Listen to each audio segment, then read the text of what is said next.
Now there was a famine in the land, besides the previous famine in Abraham's time. And Isaac went to Abimelech, king of the Philistines, in Gerar. The Lord appeared to Isaac and said, "Do not go down to Egypt. Live in the land where I tell you to live. Stay in this land for a while, and I will be with you and will bless you. For to you and your descendants I will give all these lands, and will confirm the oath I swore to your father Abraham. I will make your descendants as numerous as the stars in the sky, and will give them all these lands. And through your offspring all nations on earth will be blessed, because Abraham obeyed me and did everything I required of him, keeping my commands, my decrees, and my instructions." So Isaac stayed in Gerar. When the men of that place asked him about his wife, he said, "She is my sister," because he was afraid to say, "She is my wife." He thought, "The men of this place might kill me on account of Rebekah, because she is beautiful." When Isaac had been there a long time, Abimelech, king of the Philistines, looked down from a window and saw Isaac caressing his wife Rebekah. So Abimelech summoned Isaac and said, "She is really your wife. Why did you say, 'She is my sister'?" Isaac answered him, "Because I thought I might lose my life on account of her." Then Abimelech said, "What is this you have done to us? One of the men might well have slept with your wife, and you would have brought guilt upon us." So Abimelech gave orders to all the people, "Anyone who harms this man or his wife shall surely be put to death." Isaac planted crops in that land, and the same year reaped 100-fold, because the Lord blessed him. The man became rich, and his wealth continued to grow until he became very wealthy. He had so many flocks and herds and servants that the Philistines envied him. So all the wells that his father's servants had dug in the time of his father Abraham, the Philistines stopped up, filling them with earth. Then Abimelech said to Isaac, "Move away from us. You have become too powerful for us." So Isaac moved away from there and encamped in the valley of Gerar, where he settled. Isaac reopened the wells that had been dug in the time of his father Abraham, which the Philistines had stopped up after Abraham died, and he gave them the same names his father had given them. Isaac's servants dug in the valley and discovered a well of fresh water there. But the herdsmen of Gerar quarreled with those of Isaac and said, "The water is ours." So he named the well Esek, because they disputed with him. Then they dug another well, but they quarreled over that one also. So he named it Sitnah. He moved from there and dug another well, and no one quarreled over it. He named it Rehoboth, saying, "Now the Lord has given us room, and we will flourish in the land." From there he went up to Beersheba. That night the Lord appeared to him and said, "I am the God of your father Abraham. Do not be afraid, for I am with you. I will bless you and will increase the number of your descendants for the sake of my servant Abraham." Isaac built an altar there and called on the name of the Lord. There he pitched his tent, and there his servants dug a well. Meanwhile, Abimelech had come to him from Gerar with Uzzah, his personal advisor, and Phicol, the commander of his forces. Isaac asked them, "Why have you come to me, since you were hostile to me and sent me away?" They answered, "We saw clearly that the Lord was with you. So we said there ought to be a sworn agreement between us and you. Let us make a treaty with you, that you will do us no harm, just as we did not harm you, but always treated you well and sent you away peacefully. And now you are blessed by the Lord." Isaac then made a feast for them, and they ate and drank. Early the next morning the men swore an oath to each other. Then Isaac sent them on their way, and they went away peacefully. That day Isaac's servants came and told him about the well they had dug. They said, "We've found water." He called it Sheba, and to this day the name of the town has been Beersheba. When Esau was 40 years old, he married Judith, daughter of Beeri the Hittite, and also Basemath, daughter of Elon the Hittite. They were a source of grief to Isaac and Rebekah. Genesis chapter 27. When Isaac was old and his eyes were so weak that he could no longer see, he called for Esau his older son and said to him, "My son." "Here I am," he answered. Isaac said, "I am now an old man and don't know the day of my death. Now then, get your equipment, your quiver and bow, and go out to the open country to hunt some wild game for me. Prepare me the kind of tasty food I like, and bring it to me to eat, so that I may give you my blessing before I die." Now Rebekah was listening as Isaac spoke to his son Esau. When Esau left for the open country to hunt game and bring it back, Rebekah said to her son Jacob, "Look, I overheard your father say to your brother Esau, 'Bring me some game and prepare me some tasty food to eat, so that I may give you my blessing in the presence of the Lord before I die.' Now, my son, listen carefully and do what I tell you. Go out to the flock and bring me 2 choice young goats, so I can prepare some tasty food for your father, just the way he likes it. Then take it to your father to eat, so that he may give you his blessing before he dies." Jacob said to Rebekah his mother, "But my brother Esau is a hairy man, while I have smooth skin. What if my father touches me? I would appear to be tricking him, and would bring down a curse on myself rather than a blessing." His mother said to him, "My son, let the curse fall on me. Just do what I say. Go and get them for me." So he went and got them and brought them to his mother, and she prepared some tasty food just the way his father liked it. Then Rebekah took the best clothes of Esau, her older son, which she had in the house, and put them on her younger son Jacob. She also covered his hands and the smooth part of his neck with the goat skins. Then she handed to her son Jacob the tasty food and the bread she had made. He went to his father and said, "My father?" "Yes, my son," he answered. "Who is it?" Jacob said to his father, "I am Esau, your firstborn.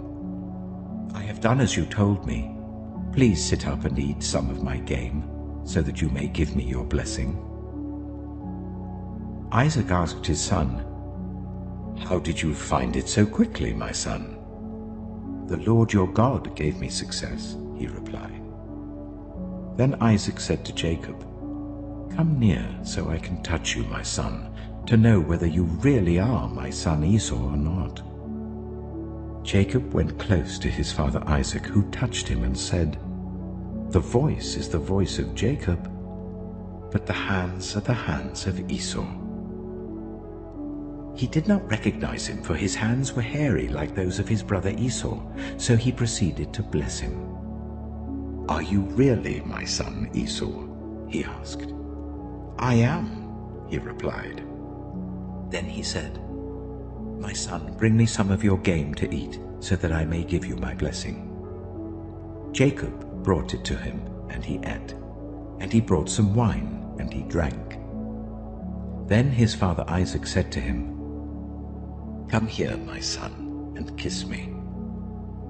So he went to him and kissed him. When Isaac caught the smell of his clothes, he blessed him and said, "Ah, the smell of my son is like the smell of a field that the Lord has blessed. May God give you heaven's dew and earth's richness, an abundance of grain and new wine. May nations serve you and peoples bow down to you. Be Lord over your brothers, and may the sons of your mother bow down to you. May those who curse you be cursed, and those who bless you be blessed." After Isaac finished blessing him, and Jacob had scarcely left his father's presence, his brother Esau came in from hunting. He too prepared some tasty food and brought it to his father. Then he said to him, "My father, please sit up and eat some of my game, so that you may give me your blessing." His father Isaac asked him, "Who are you?" "I am your son," he answered, "your firstborn, Esau." Isaac trembled violently and said, "Who was it, then, that hunted game and brought it to me? I ate it just before you came, and I blessed him, and indeed he will be blessed."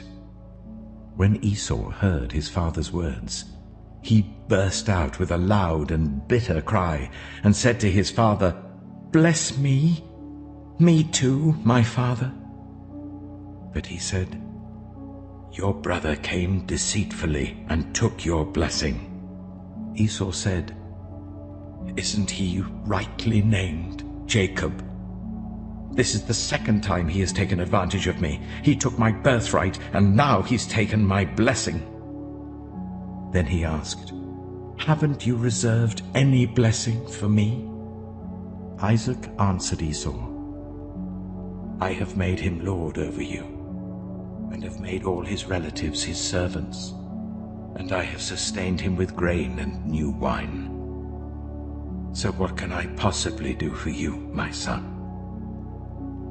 Esau said to his father, "Do you only have one blessing, my father? Bless me too, my father."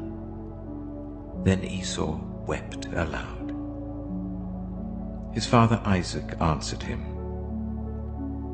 "Your dwelling will be away from the earth's richness, away from the dew of heaven above. You will live by the sword, and you will serve your brother. But when you grow restless, you will throw his yoke from off your neck." Esau held a grudge against Jacob because of the blessing his father had given him. He said to himself, "The days of mourning for my father are near. Then I will kill my brother Jacob." When Rebekah was told what her older son Esau had said, she sent for her younger son Jacob and said to him, "Your brother Esau is planning to avenge himself by killing you. Now then, my son, do what I say. Flee at once to my brother Laban in Haran. Stay with him for a while until your brother's fury subsides. When your brother is no longer angry with you and forgets what you did to him, I'll send word for you to come back from there. Why should I lose both of you in one day?" Then Rebekah said to Isaac, "I'm disgusted with living because of these Hittite women. If Jacob takes a wife from among the women of this land, from Hittite women like these, my life will not be worth living." Genesis chapter 28. So Isaac called for Jacob and blessed him. Then he commanded him, "Do not marry a Canaanite woman.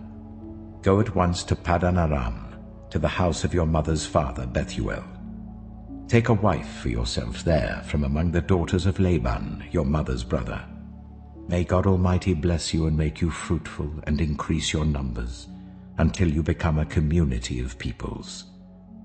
May he give you and your descendants the blessing given to Abraham, so that you may take possession of the land where you now reside as a foreigner, the land God gave to Abraham."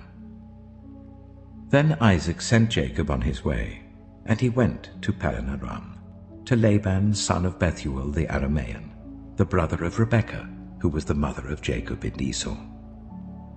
Now Esau learned that Isaac had blessed Jacob and had sent him to Paddan Aram to take a wife from there, and that when he blessed him he commanded him, "Do not marry a Canaanite woman," and that Jacob had obeyed his father and mother and had gone to Paddan Aram. Esau then realized how displeasing the Canaanite women were to his father Isaac. So he went to Ishmael and married Mahalath, the sister of Nebaioth, and daughter of Ishmael, son of Abraham, in addition to the wives he already had. Jacob left Beersheba and set out for Haran. When he reached a certain place, he stopped for the night because the sun had set. Taking one of the stones there, he put it under his head and lay down to sleep. he had a dream in which he saw a stairway resting on the earth with its top reaching to heaven, and the angels of God were ascending and descending on it.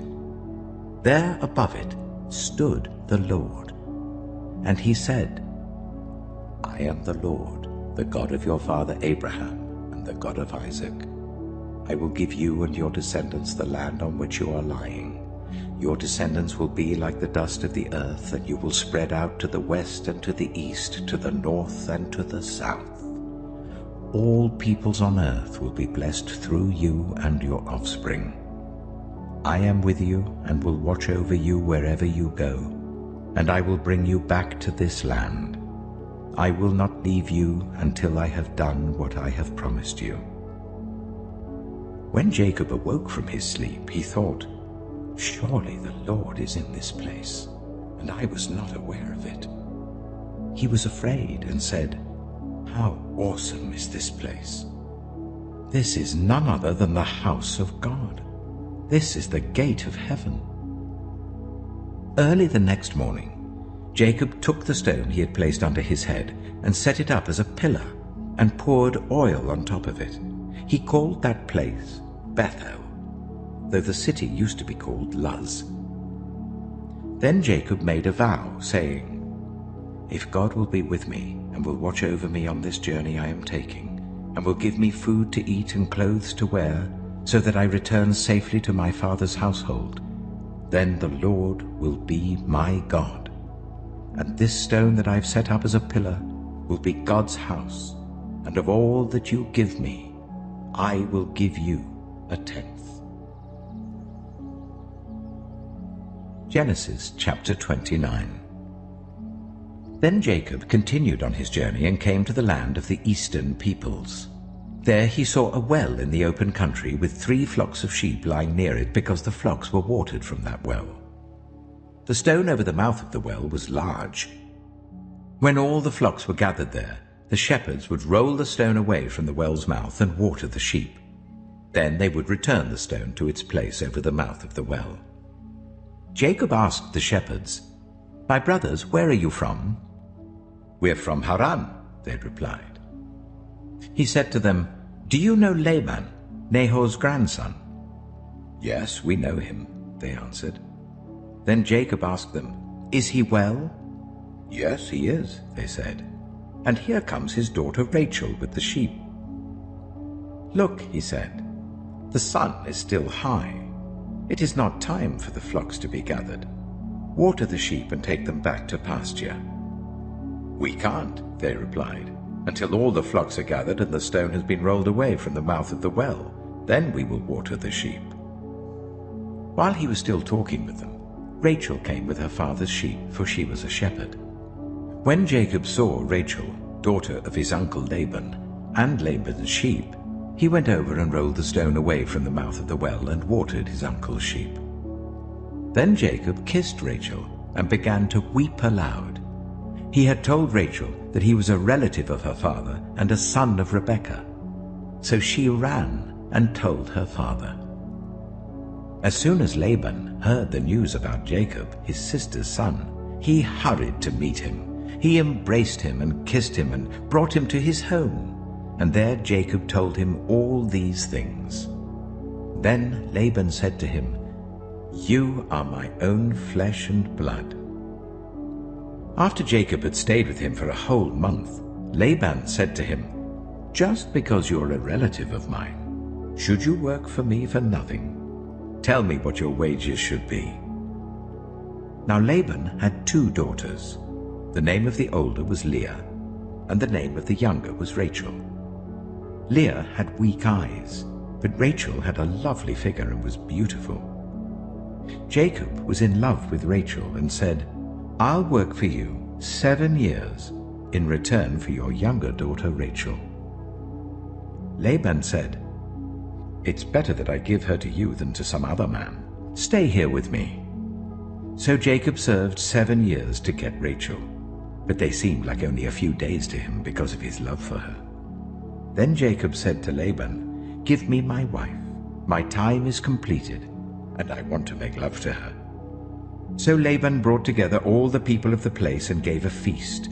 But when evening came, he took his daughter Leah and brought her to Jacob, and Jacob made love to her. And Laban gave his servant Zilpah to his daughter as her attendant. When morning came, there was Leah. So Jacob said to Laban, "What is this you have done to me? I served you for Rachel, didn't I? Why have you deceived me?" Laban replied, "It is not our custom here to give the younger daughter in marriage before the older one. Finish this daughter's bridal week. Then we will give you the younger one also in return for another 7 years of work." And Jacob did so. He finished the week with Leah, and then Laban gave him his daughter Rachel to be his wife. Laban gave his servant Bilhah to his daughter Rachel as her attendant. Jacob made love to Rachel also, and his love for Rachel was greater than his love for Leah, and he worked for Laban another 7 years. When the Lord saw that Leah was not loved, he enabled her to conceive, but Rachel remained childless. Leah became pregnant and gave birth to a son. She named him Reuben, for she said, "It is because the Lord has seen my misery. Surely my husband will love me now." She conceived again, and when she gave birth to a son, she said, "Because the Lord heard that I am not loved, he gave me this one too." So she named him Simeon. Again she conceived, and when she gave birth to a son, she said, "Now at last my husband will become attached to me, because I have borne him 3 sons." So he was named Levi. She conceived again, and when she gave birth to a son, she said, "This time I will praise the Lord." So she named him Judah. Then she stopped having children. Genesis chapter 30. When Rachel saw that she was not bearing Jacob any children, she became jealous of her sister. So she said to Jacob, "Give me children or I'll die." Jacob became angry with her and said, "Am I in the place of God, who has kept you from having children?" Then she said, "Here is Bilhah, my servant. Sleep with her, so that she can bear children for me, and I too can build a family through her." So she gave him her servant Bilhah as a wife. Jacob slept with her, and she became pregnant and bore him a son. Then Rachel said, "God has vindicated me. He has listened to my plea and given me a son." Because of this, she named him Dan. Rachel's servant Bilhah conceived again and bore Jacob a second son. Then Rachel said, "I have had a great struggle with my sister, and I have won." So she named him Naphtali. When Leah saw that she had stopped having children, she took her servant Zilpah and gave her to Jacob as a wife. Leah's servant Zilpah bore Jacob a son. Then Leah said, "What good fortune!" So she named him Gad. Leah's servant Zilpah bore Jacob a second son. Then Leah said, "How happy I am! The women will call me happy." So she named him Asher. During wheat harvest, Reuben went out into the fields and found some mandrake plants, which he brought to his mother Leah. Rachel said to Leah, "Please give me some of your son's mandrakes." But she said to her, "Wasn't it enough that you took away my husband? Will you take my son's mandrakes too?" "Very well," Rachel said. "He can sleep with you tonight in return for your son's mandrakes." So when Jacob came in from the fields that evening, Leah went out to meet him. "You must sleep with me," she said. "I have hired you with my son's mandrakes." So he slept with her that night. God listened to Leah, and she became pregnant and bore Jacob a 5th son. Then Leah said, "God has rewarded me for giving my servant to my husband." So she named him Issachar. Leah conceived again and bore Jacob a sixth son. Then Leah said, "God has presented me with a precious gift. This time my husband will treat me with honor because I have borne him 6 sons." So she named him Zebulun. Some time later she gave birth to a daughter and named her Dinah. Then God remembered Rachel. He listened to her and enabled her to conceive. She became pregnant and gave birth to a son, and said, "God has taken away my disgrace." She named him Joseph, and said, "May the Lord add to me another son."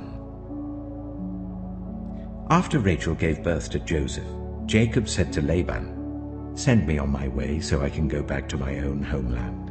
Give me my wives and children for whom I have served you, and I will be on my way. You know how much work I've done for you." But Laban said to him, "If I have found favor in your eyes, please stay. I have learned by divination that the Lord has blessed me because of you." He added, "Name your wages, and I will pay them." Jacob said to him, "You know how I have worked for you, and how your livestock has fared under my care. The little you had before I came has increased greatly, and the Lord has blessed you wherever I have been. But now, when may I do something for my own household?" "What shall I give you?" he asked. "Don't give me anything," Jacob replied. "But if you will do this one thing for me, I will go on tending your flocks and watching over them. Let me go through all your flocks today and remove from them every speckled or spotted sheep, every dark-colored lamb, and every spotted or speckled goat. They will be my wages, and my honesty will testify for me in the future, whenever you check on the wages you have paid me. Any goat in my possession that is not speckled or spotted, or any lamb that is not dark-colored, will be considered stolen." "Agreed," said Laban. "Let it be as you have said."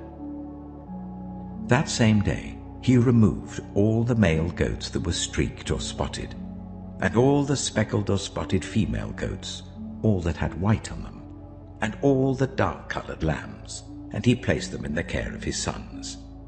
Then he put a 3-day journey between himself and Jacob, while Jacob continued to tend the rest of Laban's flocks. Jacob, however, took fresh-cut branches from poplar, almond, and plane trees, and made white stripes on them by peeling the bark and exposing the white inner wood of the branches. Then he placed the peeled branches in all the watering troughs, so that they would be directly in front of the flocks when they came to drink. When the flocks were in heat and came to drink, they mated in front of the branches, and they bore young that were streaked or speckled or spotted. Jacob set apart the young of the flock by themselves, but made the rest face the streaked and dark-colored animals that belonged to Laban. Thus he made separate flocks for himself, and did not put them with Laban's animals. Whenever the stronger females were in heat, Jacob would place the branches in the troughs in front of the animals, so that they would mate near the branches. But if the animals were weak, he would not place them there. So the weak animals went to Laban, and the strong ones went to Jacob. In this way the man grew exceedingly prosperous, and came to own large flocks and female and male servants, and camels and donkeys. Genesis chapter 31. Jacob heard that Laban's sons were saying, "Jacob has taken everything our father owned, and has gained all this wealth from what belonged to our father." And Jacob noticed that Laban's attitude toward him was not what it had been. Then the Lord said to Jacob, "Go back to the land of your fathers and to your relatives, and I will be with you." So Jacob sent word to Rachel and Leah to come out to the fields where his flocks were. He said to them, "I see that your father's attitude towards me is not what it was before, but the God of my father has been with me. You know that I've worked for your father with all my strength. Yet your father has cheated me by changing my wages 10 times. However, God has not allowed him to harm me. If he said, 'The speckled ones will be your wages,' then all the flocks gave birth to speckled young. And if he said, 'The streaked ones will be your wages,' then all the flocks bore streaked young. So God has taken away your father's livestock and has given them to me. In breeding season, I once had a dream, in which I looked up and saw that the male goats mating with the flock were streaked, speckled, or spotted. The angel of God said to me in the dream, 'Jacob.' I answered, 'Here I am.' And he said, 'Look up and see that all the male goats mating with the flock are streaked, speckled, or spotted, for I have seen all that Laban has been doing to you. I am the God of Bethel, where you anointed a pillar and where you made a vow to me. Now leave this land at once and go back to your native land.' Then Rachel and Leah replied, 'Do we still have any share in the inheritance of our father's estate? Does he not regard us as foreigners? Not only has he sold us, but he has used up what was paid for us. Surely all the wealth that God took away from our father belongs to us and our children. So do whatever God has told you.' Then Jacob put his children and his wives on camels, and he drove all his livestock ahead of him along with all the goods he had accumulated in Paddan Aram, to go to his father Isaac in the land of Canaan. When Laban had gone to shear his sheep, Rachel stole her father's household gods. Moreover, Jacob deceived Laban the Aramean by not telling him he was running away.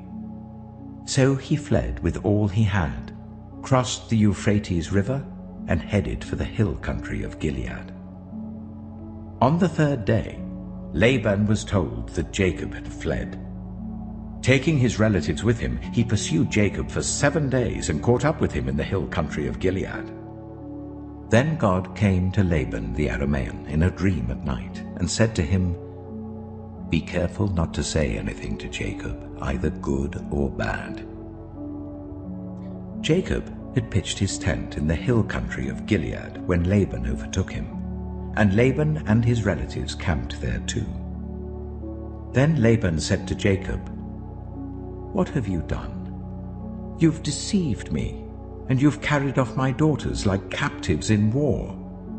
Why did you run off secretly and deceive me? Why didn't you tell me, so I could send you away with joy and singing to the music of tambourines and harps? You didn't even let me kiss my grandchildren and my daughters goodbye. You've done a foolish thing. I have the power to harm you. But last night the God of your father said to me, 'Be careful not to say anything to Jacob, either good or bad.' Now you have gone off because you long to return to your father's household. But why did you steal my gods?" Jacob answered Laban, "I was afraid, because I thought you would take your daughters away from me by force. But if you find anyone who has your gods, that person shall not live. In the presence of our relatives, see for yourself whether there is anything of yours here with me, and if so, take it." Now Jacob did not know that Rachel had stolen the gods. So Laban went into Jacob's tent, and into Leah's tent, and into the tent of the 2 female servants, but he found nothing. After he came out of Leah's tent, he entered Rachel's tent. Now Rachel had taken the household gods and put them inside her camel's saddle and was sitting on them. Laban searched through everything in the tent, but found nothing. Rachel said to her father, "Don't be angry, my lord, that I cannot stand up in your presence. I'm having my period." So he searched, but could not find the household gods. Jacob was angry and took Laban to task. "What is my crime?" he asked Laban. "How have I wronged you that you hunt me down? Now that you have searched through all my goods, what have you found that belongs to your household? Put it here in front of your relatives and mine, and let them judge between the 2 of us. I have been with you for 20 years now. Your sheep and goats have not miscarried, nor have I eaten rams from your flocks. I did not bring you animals torn by wild beasts. I bore the loss myself. And you demanded payment from me for whatever was stolen by day or night. This was my situation. The heat consumed me in the daytime and the cold at night, and sleep fled from my eyes. It was like this for the 20 years I was in your household. I worked for you 14 years for your 2 daughters and 6 years for your flocks, and you changed my wages 10 times. If the God of my father, the God of Abraham, and the fear of Isaac had not been with me, you would surely have sent me away empty-handed. But God has seen my hardship and the toil of my hands, and last night he rebuked you. Laban answered Jacob, "The women are my daughters, the children are my children, and the flocks are my flocks. All you see is mine. Yet what can I do today about these daughters of mine, or about the children they have borne? Come now, let's make a covenant, you and I, and let it serve as a witness between us." So Jacob took a stone and set it up as a pillar. He said to his relatives, "Gather some stones." So they took stones and piled them in a heap, and they ate there by the heap. Laban called it Jigar-Sehadutha, and Jacob called it Gilead. Laban said, "This heap is a witness between you and me today." That is why it was called Gilead. It was also called Mizpah, because he said, "May the Lord keep watch between you and me when we are away from each other. If you ill-treat my daughters, or if you take any wives besides my daughters, even though no one is with us, remember that God is a witness between you and me." Laban also said to Jacob, "Here is this heap, and here is the pillar I have set up between you and me. This heap is a witness, and this pillar is a witness, that I will not go past this heap to your side to harm you, and that you will not go past this heap and pillar to my side to harm me. May the God of Abraham and the God of Nahor, the God of their father, judge between us." So Jacob took an oath in the name of the fear of his father Isaac. He offered a sacrifice there in the hill country and invited his relatives to a meal.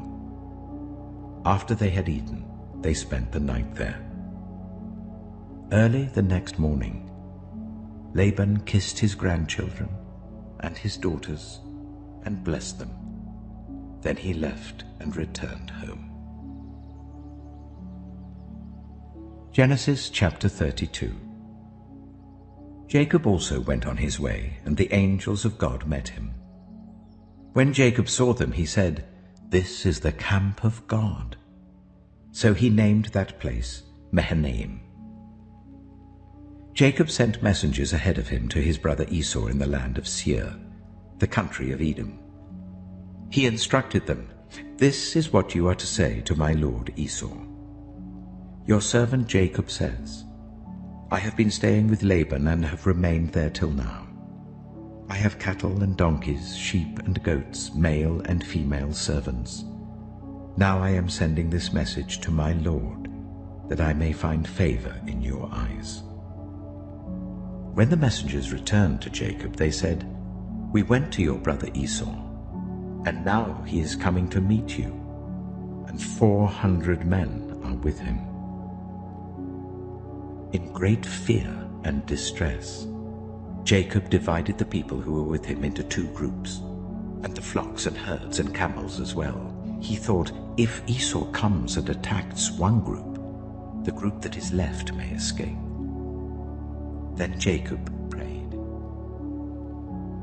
"O God of my father Abraham, God of my father Isaac, Lord, you who said to me, 'Go back to your country and your relatives, and I will make you prosper.' I am unworthy of all the kindness and faithfulness you have shown your servant. I had only my staff when I crossed this Jordan, but now I have become two camps.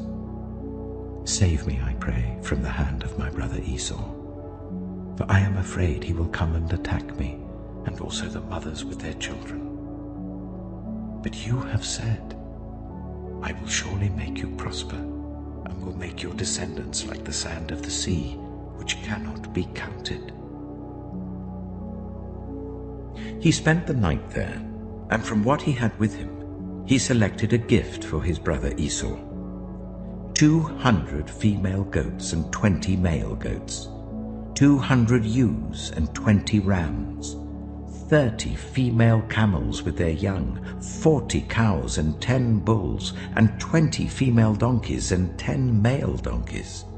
He put them in the care of his servants, each herd by itself, and said to his servants, Go ahead of me, and keep some space between the herds.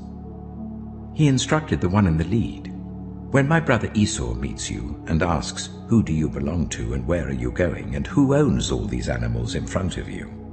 Then you are to say, They belong to your servant Jacob. They are a gift sent to my lord Esau, and he is coming behind us. He also instructed the second, the third, and all the others who followed the herds, You are to say the same thing to Esau when you meet him, and be sure to say, Your servant Jacob is coming behind us. For he thought, I will pacify him with these gifts I'm sending on ahead. Later, when I see him, perhaps he will receive me. So Jacob's gifts went on ahead of him, but he himself spent the night in the camp. That night Jacob got up and took his 2 wives, his 2 female servants, and his 11 sons, and crossed the ford of the Jabbok. After he had sent them across the stream, he sent over all his possessions. So Jacob was left alone, and a man wrestled with him till daybreak. When the man saw that he could not overpower him, he touched the socket of Jacob's hip, so that his hip was wrenched as he wrestled with the man. Then the man said, Let me go, for it is daybreak. But Jacob replied, I will not let you go, unless you bless me. The man asked him, What is your name? Jacob, he answered. Then the man said, Your name will no longer be Jacob, but Israel, because you have struggled with God and with humans and have overcome. Jacob said, Please tell me your name. But he replied, Why do you ask my name? Then he blessed him there. So Jacob called the place Peniel, saying, It is because I saw God face to face, and yet my life was spared. The sun rose above him as he passed Peniel, and he was limping because of his hip. Therefore to this day the Israelites do not eat the tendon attached to the socket of the hip, because the socket of Jacob's hip was touched near the tendon. Genesis chapter 33. Jacob looked up, and there was Esau, coming with his 400 men. So he divided the children among Leah, Rachel, and the 2 female servants. He put the female servants and their children in front, Leah and her children next, and Rachel and Joseph in the rear. He himself went on ahead and bowed down to the ground 7 times as he approached his brother. But Esau ran to meet Jacob and embraced him. He threw his arms around his neck and kissed him, and they wept. Then Esau looked up and saw the women and children. Who are these with you? He asked. Jacob answered, They are the children God has graciously given your servant. Then the female servants and their children approached and bowed down. Next Leah and her children came and bowed down. Last of all came Joseph and Rachel, and they too bowed down. Esau asked, What's the meaning of all these flocks and herds I met? to find favor in your eyes, my lord," he said. But Esau said, "I already have plenty, my brother. Keep what you have for yourself." "No, please," said Jacob. "If I have found favor in your eyes, accept this gift from me. For to see your face is like seeing the face of God now that you have received me favorably. Please accept the present that was brought to you, for God has been gracious to me, and I have all I need." And because Jacob insisted, Esau accepted it. Then Esau said, "Let us be on our way. I'll accompany you." But Jacob said to him, "My Lord knows that the children are tender, and that I must care for the ewes and cows that are nursing their young. If they are driven hard just one day, all the animals will die. So let my Lord go on ahead of his servant while I move along slowly at the pace of the flocks and herds before me, and the pace of the children, until I come to my Lord in Seir." Esau said, "Then let me leave some of my men with you." "But why do that?" Jacob asked. "Just let me find favor in the eyes of my Lord." So that day Esau started on his way back to Seir. Jacob, however, went to Succoth, where he built a place for himself and made shelters for his livestock. That is why the place is called Succoth. After Jacob came from Paddan Aram, he arrived safely at the city of Shechem in Canaan, and camped within sight of the city.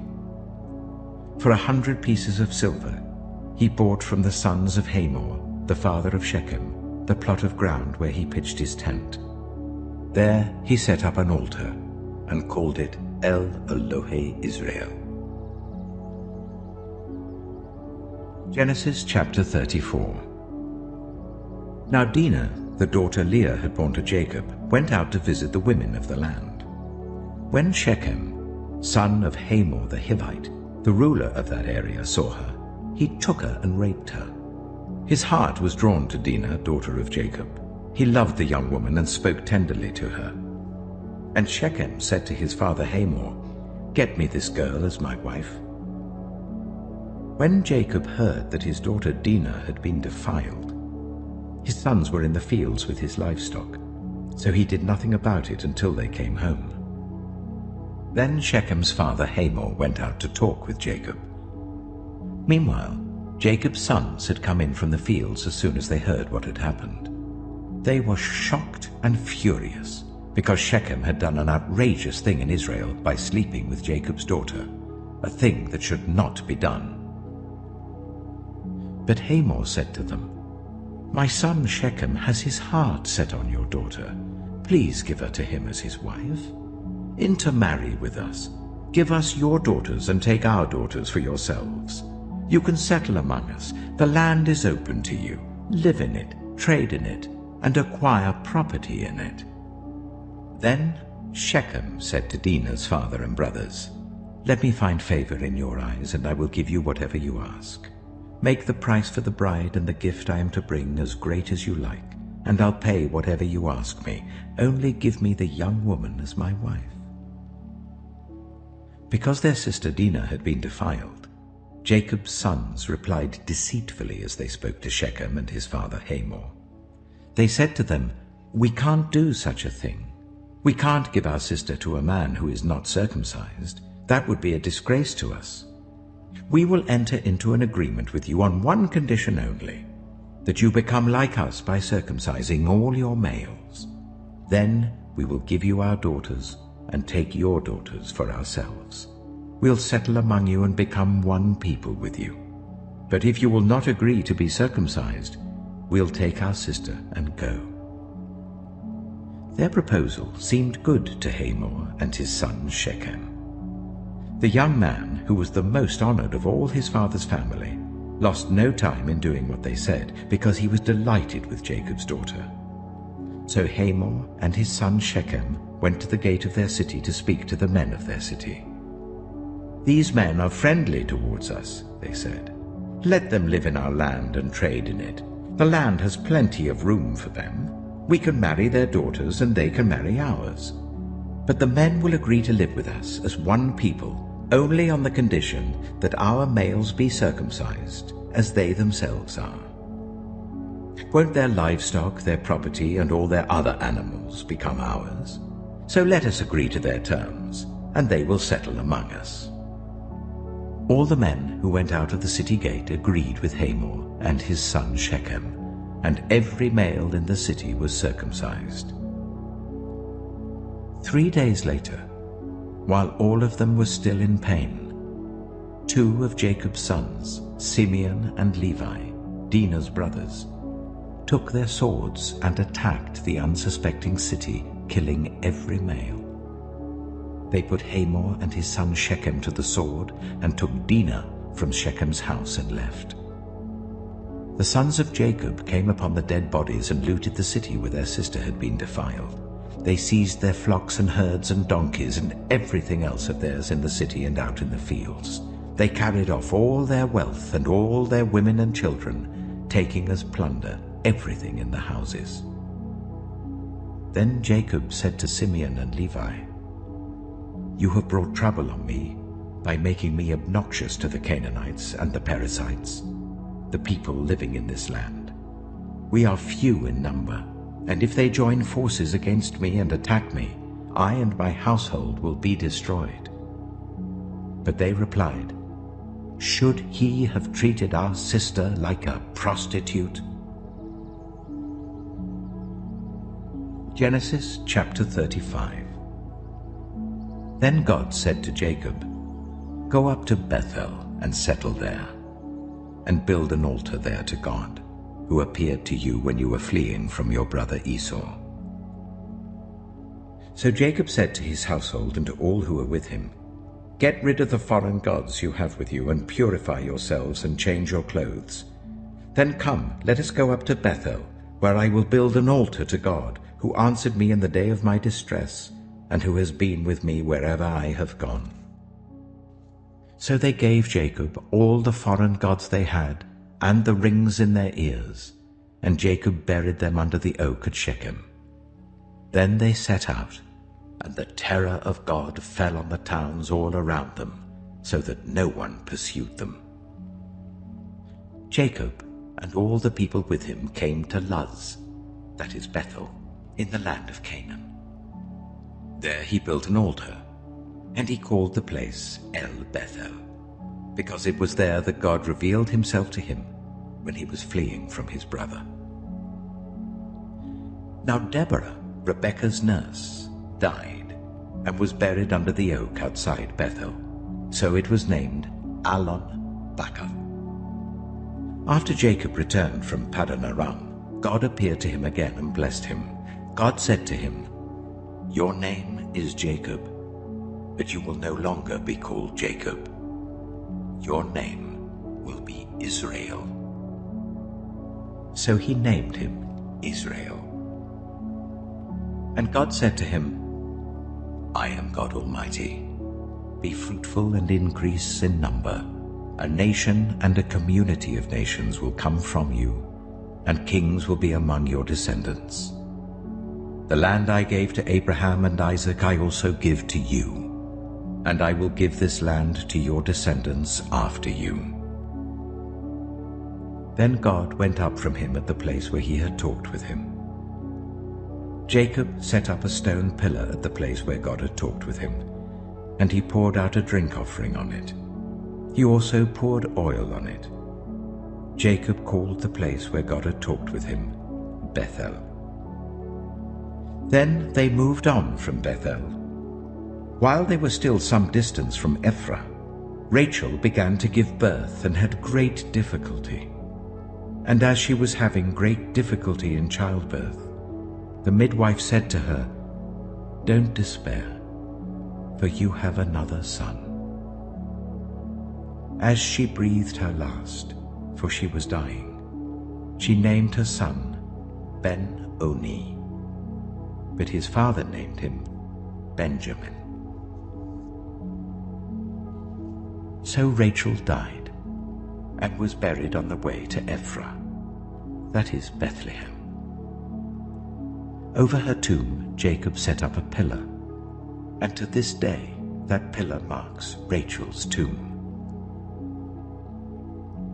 Israel moved on again and pitched his tent beyond Migdal Eder. While Israel was living in that region, Reuben went in and slept with his father's concubine Bilhah, and Israel heard of it. Jacob had 12 sons. The sons of Leah: Reuben, the firstborn of Jacob, Simeon, Levi, Judah, Issachar, and Zebulun. The sons of Rachel: Joseph and Benjamin. The sons of Rachel's servant Bilhah: Dan and Naphtali. The sons of Leah's servant Zilpah: Gad and Asher. These were the sons of Jacob who were born to him in Paddan Aram.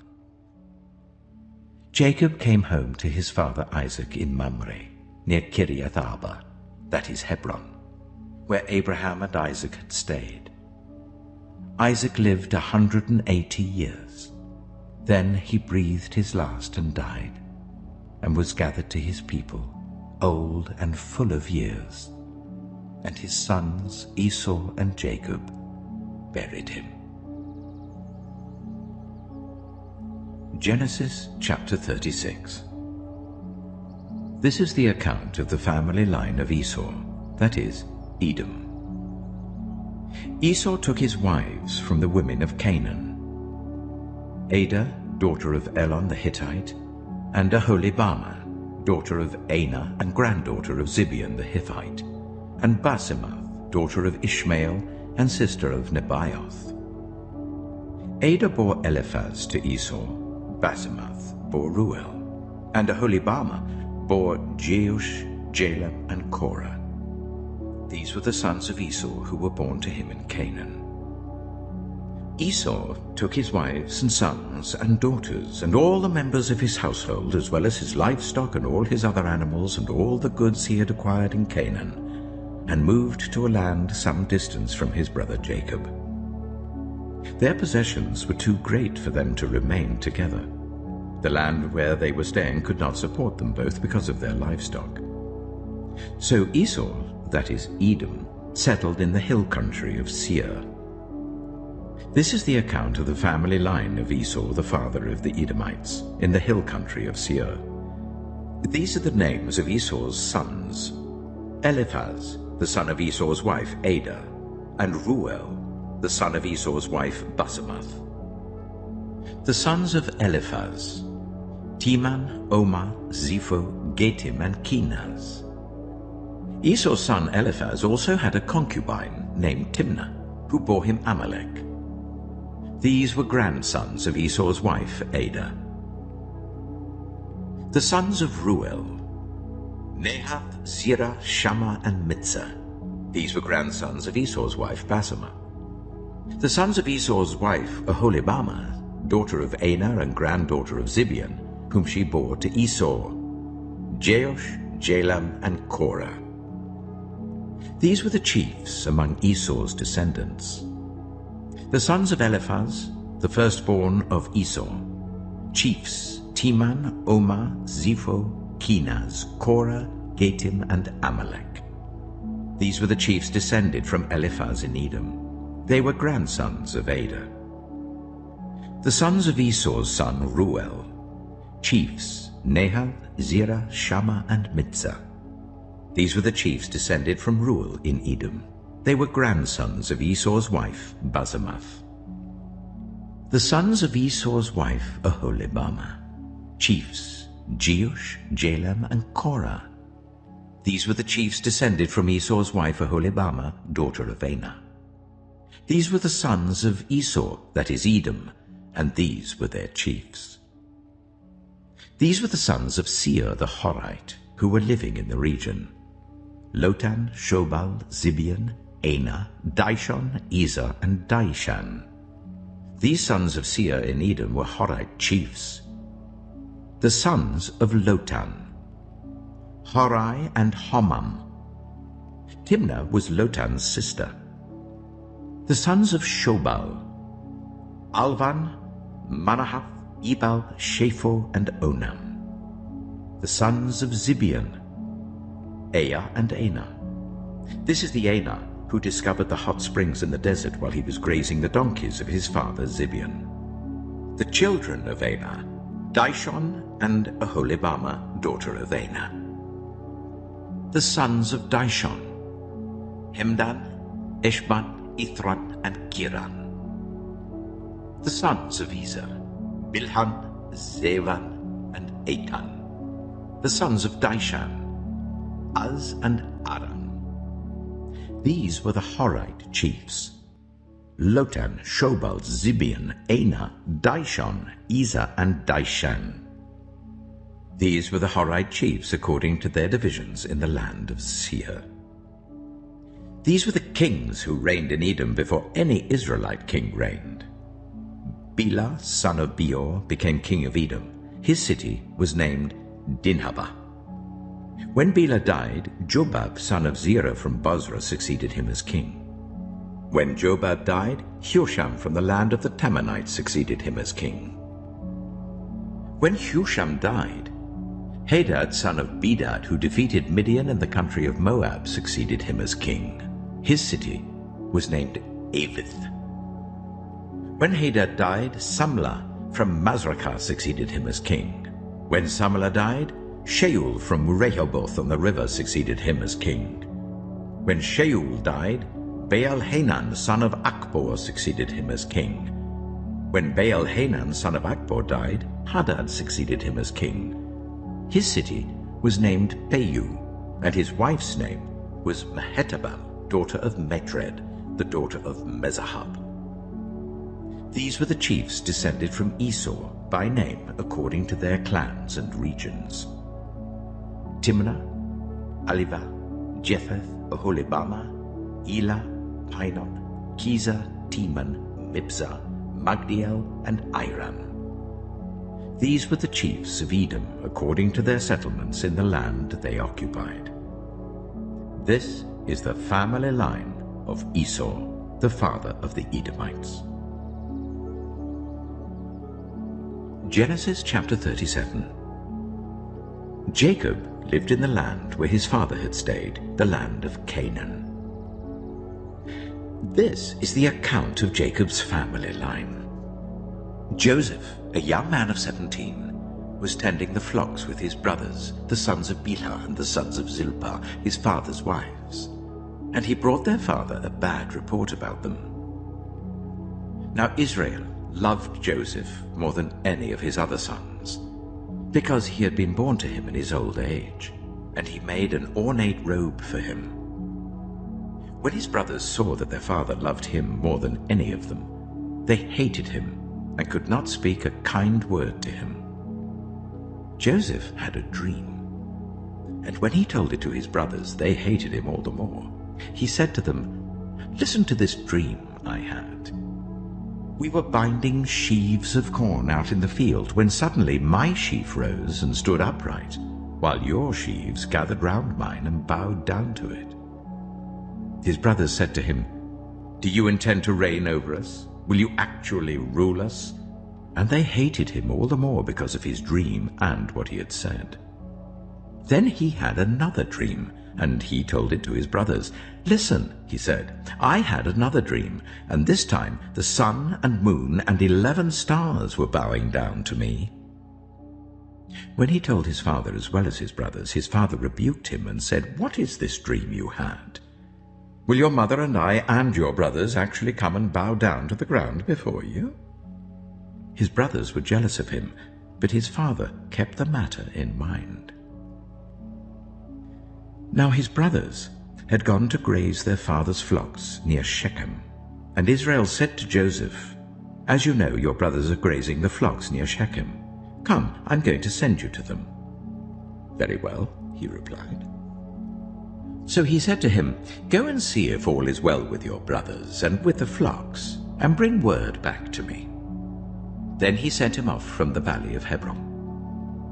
When Joseph arrived at Shechem, a man found him wandering around in the fields and asked him, "What are you looking for?" He replied, "I'm looking for my brothers. Can you tell me where they are grazing their flocks?" "They've moved on from here," the man answered. I heard them say, 'Let's go to Dothan.' So Joseph went after his brothers and found them near Dothan. But they saw him in the distance, and before he reached them, they plotted to kill him. 'Here comes that dreamer,' they said to each other. 'Come now, let's kill him and throw him into one of these cisterns, and say that a ferocious animal devoured him. Then we'll see what comes of his dreams.' When Reuben heard this, he tried to rescue him from their hands. 'Let's not take his life,' he said. 'Don't shed any blood. Throw him into this cistern here in the wilderness, but don't lay a hand on him.' Reuben said this to rescue him from them and take him back to his father.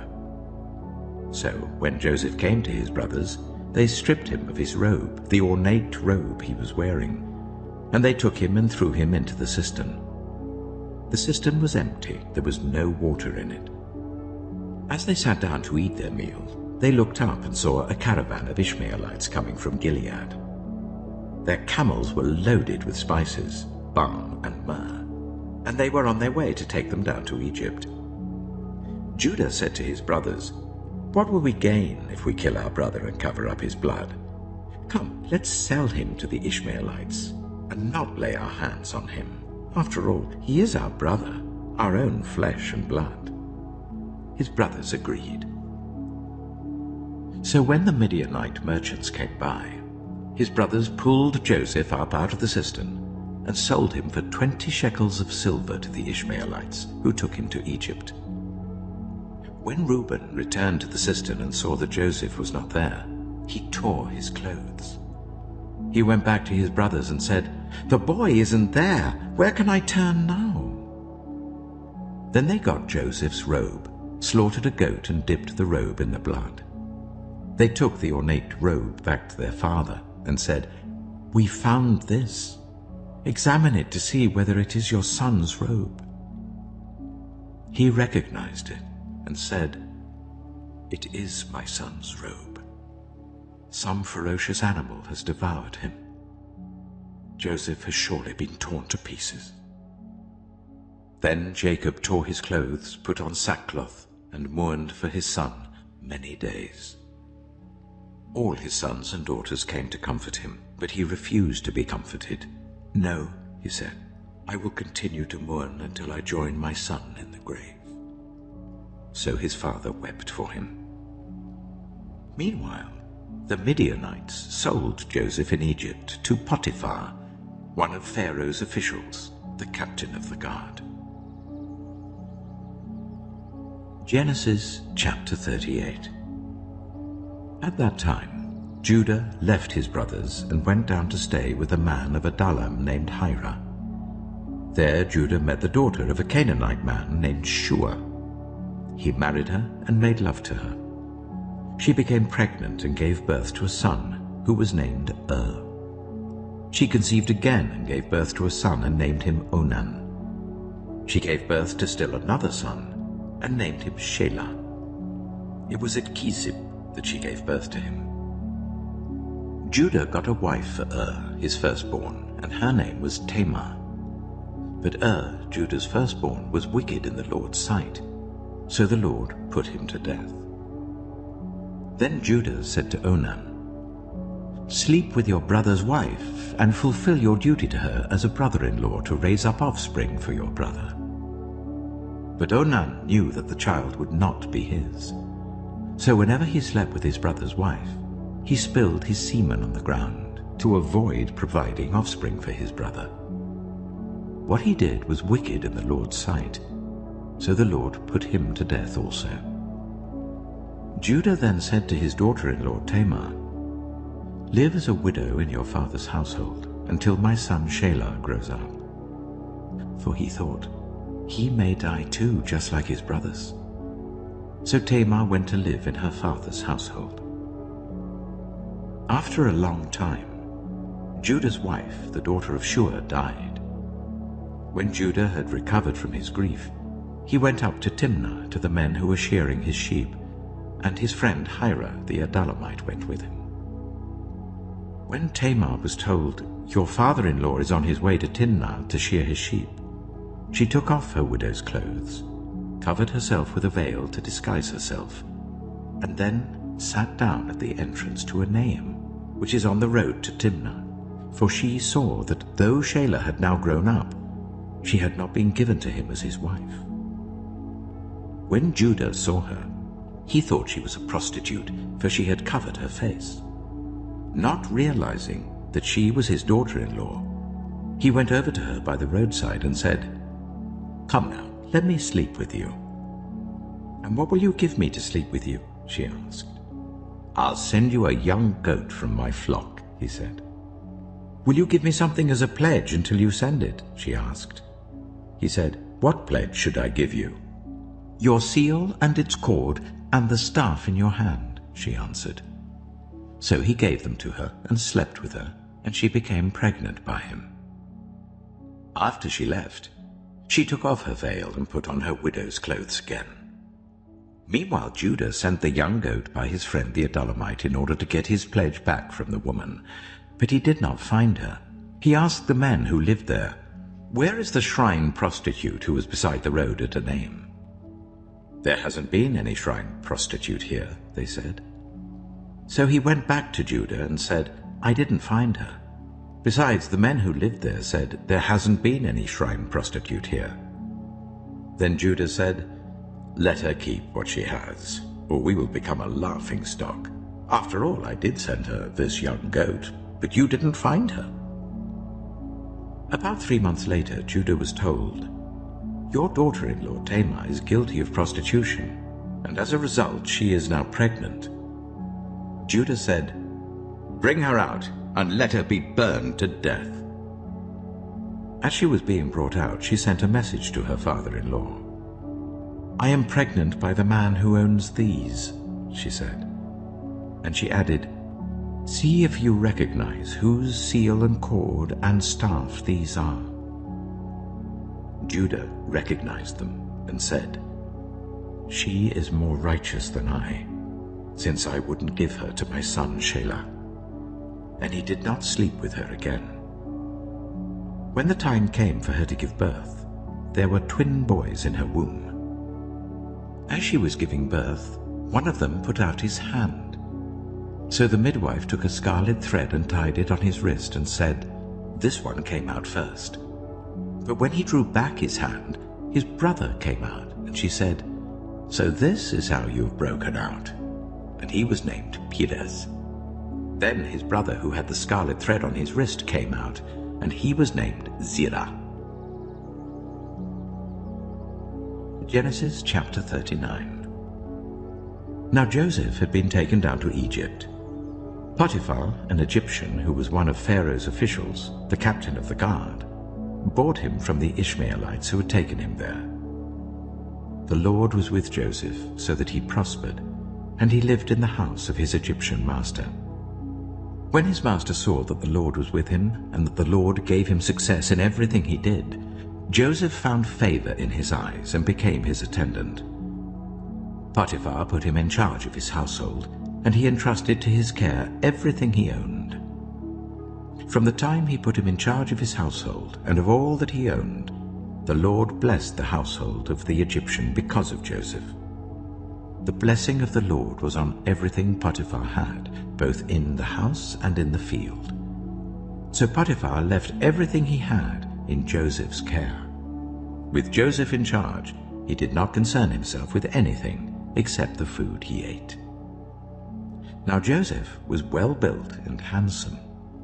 And after a while, his master's wife took notice of Joseph and said, "Come to bed with me." But he refused. "With me in charge," he told her, "my master does not concern himself with anything in the house. Everything he owns he has entrusted to my care. No one is greater in this house than I am. My master has withheld nothing from me except you, because you are his wife. How then could I do such a wicked thing and sin against God?" And though she spoke to Joseph day after day, he refused to go to bed with her or even be with her. One day, he went into the house to attend to his duties, and none of the household servants was inside. She caught him by his cloak and said, "Come to bed with me." But he left his cloak in her hand and ran out of the house. When she saw that he had left his cloak in her hand and had run out of the house, she called her household servants. "Look," she said to them, "this Hebrew has been brought to us to make sport of us. He came in here to sleep with me, but I screamed. When he heard me scream for help, he left his cloak beside me and ran out of the house." She kept his cloak beside her until his master came home. Then she told him this story. "That Hebrew slave you brought us came to me to make sport of me. But as soon as I screamed for help, he left his cloak beside me and ran out of the house."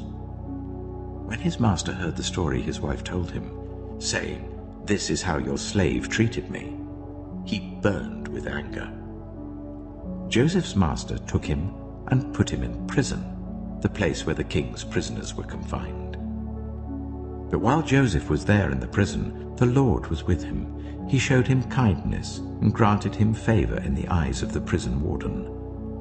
So the warden put Joseph in charge of all those held in the prison, and he was made responsible for all that was done there. The warden paid no attention to anything under Joseph's care, because the Lord was with Joseph and gave him success in whatever he did.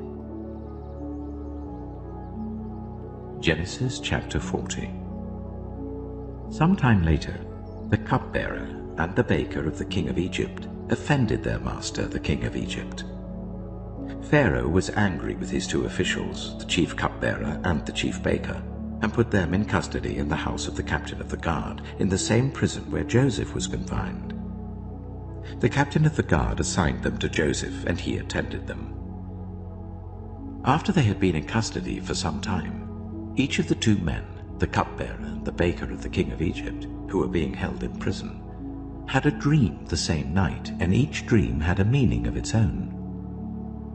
When Joseph came to them the next morning, he saw that they were dejected.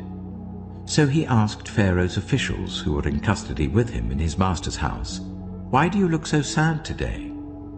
"We both had dreams," they answered, "but there is no one to interpret them." Then Joseph said to them, "Do not interpretations belong to God? Tell me your dreams." So the chief cupbearer told Joseph his dream. He said to him, "In my dream I saw a vine in front of me, and on the vine were 3 branches. As soon as it budded, it blossomed, and its clusters ripened into grapes.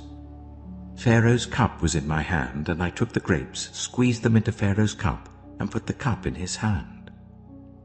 "This is what it means," Joseph said to him. "The 3 branches are 3 days. Within 3 days, Pharaoh will lift up your head and restore you to your position, and you will put Pharaoh's cup in his hand, just as you used to do when you were his cupbearer.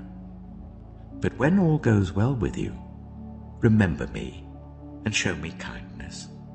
Mention me to Pharaoh and get me out of this prison. I was forcibly carried off from the land of the Hebrews, and even here I've done nothing to deserve being put in a dungeon." When the chief baker saw that Joseph had given a favorable interpretation, he said to Joseph, "I too had a dream. On my head were 3 baskets of bread. In the top basket were all kinds of baked goods for Pharaoh, but the birds were eating them out of the basket on my head." "This is what it means," Joseph said. "The 3 baskets are 3 days. Within 3 days, Pharaoh will lift off your head and impale your body on a pole, and the birds will eat away your flesh." Now the 3rd day was Pharaoh's birthday, and he gave a feast for all his officials. He lifted up the heads of the chief cupbearer and the chief baker in the presence of his officials. He restored the chief cupbearer to his position, so that he once again put the cup into Pharaoh's hand. But he impaled the chief baker, just as Joseph had said to them in his interpretation. The chief cupbearer, however, did not remember Joseph. He forgot him. Genesis chapter 41. When 2 full years had passed, Pharaoh had a dream. He was standing by the Nile, when out of the river there came up 7 cows, sleek and fat, and they grazed among the reeds. After them 7 other cows, ugly and gaunt, came up out of the Nile and stood beside those on the riverbank. And the cows that were ugly and gaunt ate up the 7 sleek, fat cows. Then Pharaoh woke up. He fell asleep again and had a second dream. 7 ears of corn, healthy and good, were growing on a single stalk. After them 7 other ears of corn sprouted, thin and scorched by the east wind. The thin ears of corn swallowed up the 7 healthy, full ears. Then Pharaoh woke up. It had been a dream. In the morning his mind was troubled, so he sent for all the magicians and wise men of Egypt. Pharaoh told them his dreams, but no one could interpret them for him. Then the chief cupbearer said to Pharaoh, "Today I'm reminded of my shortcomings. Pharaoh was once angry with his servants, and he imprisoned me and the chief baker in the house of the captain of the guard. Each of us had a dream the same night, and each dream had a meaning of its own. Now a young Hebrew was there with us, a servant of the captain of the guard. We told him our dreams, and he interpreted them for us, giving each man the interpretation of his dream. And things turned out exactly as he interpreted them to us. I was restored to my position, and the other man was impaled." So Pharaoh sent for Joseph, and he was quickly brought from the dungeon. When he had shaved and changed his clothes, he came before Pharaoh. Pharaoh said to Joseph, "I had a dream, and no one can interpret it. But I've heard it said of you that when you hear a dream, you can interpret it." "I cannot do it," Joseph replied to Pharaoh, "but God will give Pharaoh the answer he desires." Then Pharaoh said to Joseph, "In my dream I was standing on the bank of the Nile. Then out of the river there came up 7 cows, fat and sleek, and they grazed among the reeds. After them 7 other cows came up, scrawny and very ugly and lean. I had never seen such ugly cows in all the land of Egypt. The lean, ugly cows ate up the 7 fat cows that came up first. But even after they ate them, no one could tell that they had done so. They looked just as ugly as before. Then I woke up. In my dream I saw 7 ears of corn, full and good, growing on a single stalk. After them 7 other ears sprouted, withered and thin and scorched by the east wind. The thin ears of corn swallowed up the 7 good ears. I told this to the magicians, but none of them could explain it to me." Then Joseph said to Pharaoh, "The dreams of Pharaoh are one and the same. God has revealed to Pharaoh what he is about to do. The 7 good cows are 7 years, and the 7 good ears of corn are 7 years. It is one and the same dream.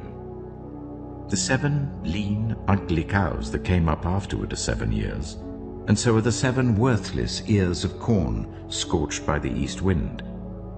They are 7 years of famine. It is just as I said to Pharaoh. God has shown Pharaoh what he is about to do. 7 years of great abundance are coming throughout the land of Egypt, but 7 years of famine will follow them. Then all the abundance in Egypt will be forgotten, and the famine will ravage the land. The abundance in the land will not be remembered, because the famine that follows it will be so severe.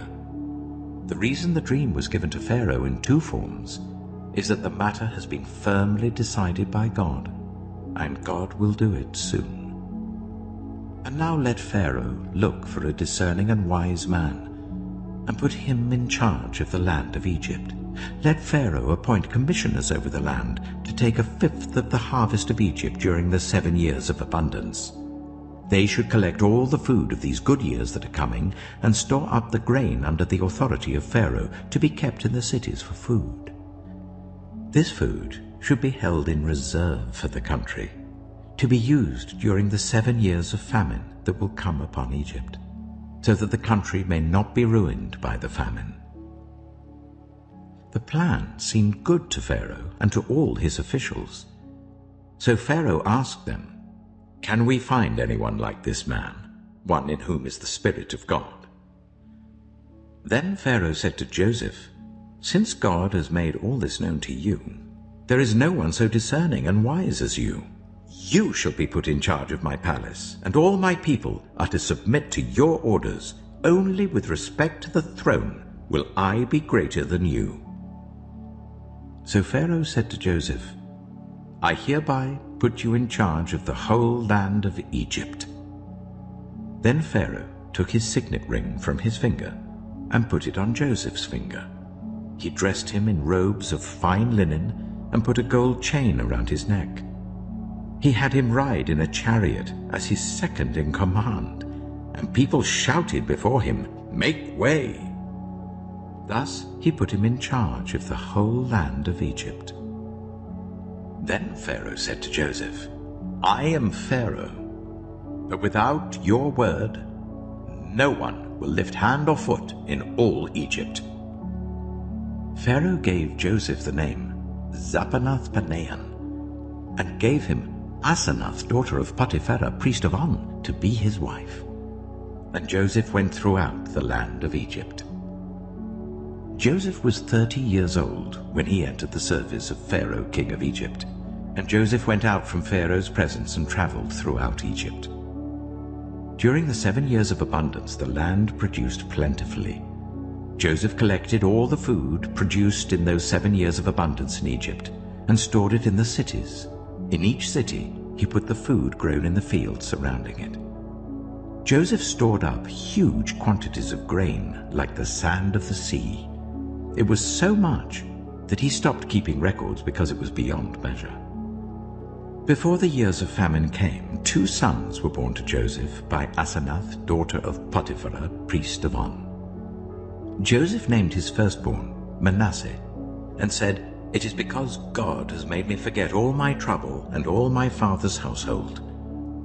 The second son he named Ephraim and said, "It is because God has made me fruitful in the land of my suffering." The 7 years of abundance in Egypt came to an end, and the 7 years of famine began, just as Joseph had said. There was famine in all the other lands, but in the whole land of Egypt there was food. When all Egypt began to feel the famine, the people cried to Pharaoh for food. Then Pharaoh told all the Egyptians, "Go to Joseph and do what he tells you." When the famine had spread over the whole country, Joseph opened all the storehouses and sold grain to the Egyptians, for the famine was severe throughout Egypt, and all the world came to Egypt to buy grain from Joseph, because the famine was severe everywhere. Genesis chapter 42. When Jacob learned that there was grain in Egypt, he said to his sons, "Why do you just keep looking at each other?" He continued, "I have heard that there is grain in Egypt. Go down there and buy some for us, so that we may live and not die." Then 10 of Joseph's brothers went down to buy grain from Egypt. But Jacob did not send Benjamin, Joseph's brother, with the others, because he was afraid that harm might come to him. So Israel's sons were among those who went to buy grain, for there was famine in the land of Canaan also. Now Joseph was the governor of the land, the person who sold grain to all its people. So when Joseph's brothers arrived, they bowed down to him with their faces to the ground. As soon as Joseph saw his brothers, he recognized them, but he pretended to be a stranger and spoke harshly to them. "Where do you come from?" he asked. "From the land of Canaan," they replied, "to buy food." Although Joseph recognized his brothers, they did not recognize him. Then he remembered his dreams about them and said to them, "You are spies. You have come to see where our land is unprotected." "No, my lord," they answered. "Your servants have come to buy food. We are all the sons of one man. Your servants are honest men, not spies." "No," he said to them. "You have come to see where our land is unprotected." But they replied, Your servants were 12 brothers, the sons of one man who lives in the land of Canaan. The youngest is now with our father, and one is no more." Joseph said to them, "It is just as I told you. You are spies. And this is how you will be tested. As surely as Pharaoh lives, you will not leave this place unless your youngest brother comes here. Send one of your number to get your brother. The rest of you will be kept in prison, so that your words may be tested to see if you are telling the truth.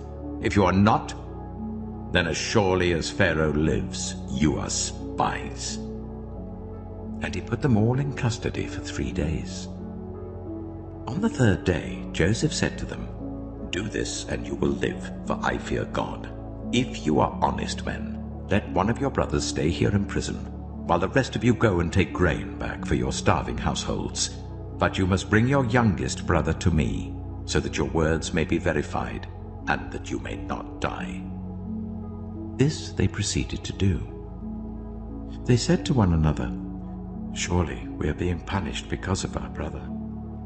We saw how distressed he was when he pleaded with us for his life, but we would not listen. That's why this distress has come on us." Reuben replied, "Didn't I tell you not to sin against the boy? But you wouldn't listen. Now we must give an accounting for his blood." They did not realize that Joseph could understand them, since he was using an interpreter. He turned away from them and began to weep, but then came back and spoke to them again. He had Simeon taken from them and bound before their eyes. Joseph gave orders to fill their bags with grain, to put each man's silver back in his sack, and to give them provisions for their journey. After this was done for them, they loaded their grain on their donkeys and left. At the place where they stopped for the night, one of them opened his sack to get feed for his donkey, and he saw his silver in the mouth of his sack. "My silver has been returned," he said to his brothers. "Here it is in my sack." Their hearts sank, and they turned to each other trembling and said, "What is this that God has done to us?" When they came to their father Jacob in the land of Canaan, they told him all that had happened to them. They said, "The man who is lord over the land spoke harshly to us and treated us as though we were spying on the land. But we said to him, 'We are honest men, we're not spies. We were 12 brothers, sons of one father. One is no more, and the youngest is now with our father in Canaan.' Then the man who is lord over the land said to us, 'This is how I will know whether you are honest men. Leave one of your brothers here with me and take food for your starving households and go. But bring your youngest brother to me, so I will know that you are not spies, but honest men. Then I will give your brother back to you, and you can trade in the land.' As they were emptying their sacks, there in each man's sack was his pouch of silver. When they and their father saw the money pouches, they were frightened. Their father Jacob said to them, 'You have deprived me of my children. Joseph is no more, and Simeon is no more. And now you want to take Benjamin? Everything is against me.' Then Reuben said to his father, 'You may put both of my sons to death if I do not bring him back to you. Entrust him to my care, and I will bring him back.' But Jacob said, 'My son will not go down there with you. His brother is dead, and he is the only one left. If harm comes to him on the journey you are taking, you will bring my gray head down to the grave in sorrow.'" Genesis chapter 43. Now the famine was still severe in the land. So when they had eaten all the grain they had brought from Egypt, their father said to them, "Go back and buy us a little more food." But Judah said to him, "The man warned us solemnly, 'You will not see my face again unless your brother is with you.' If you will send our brother along with us, we will go down and buy food for you.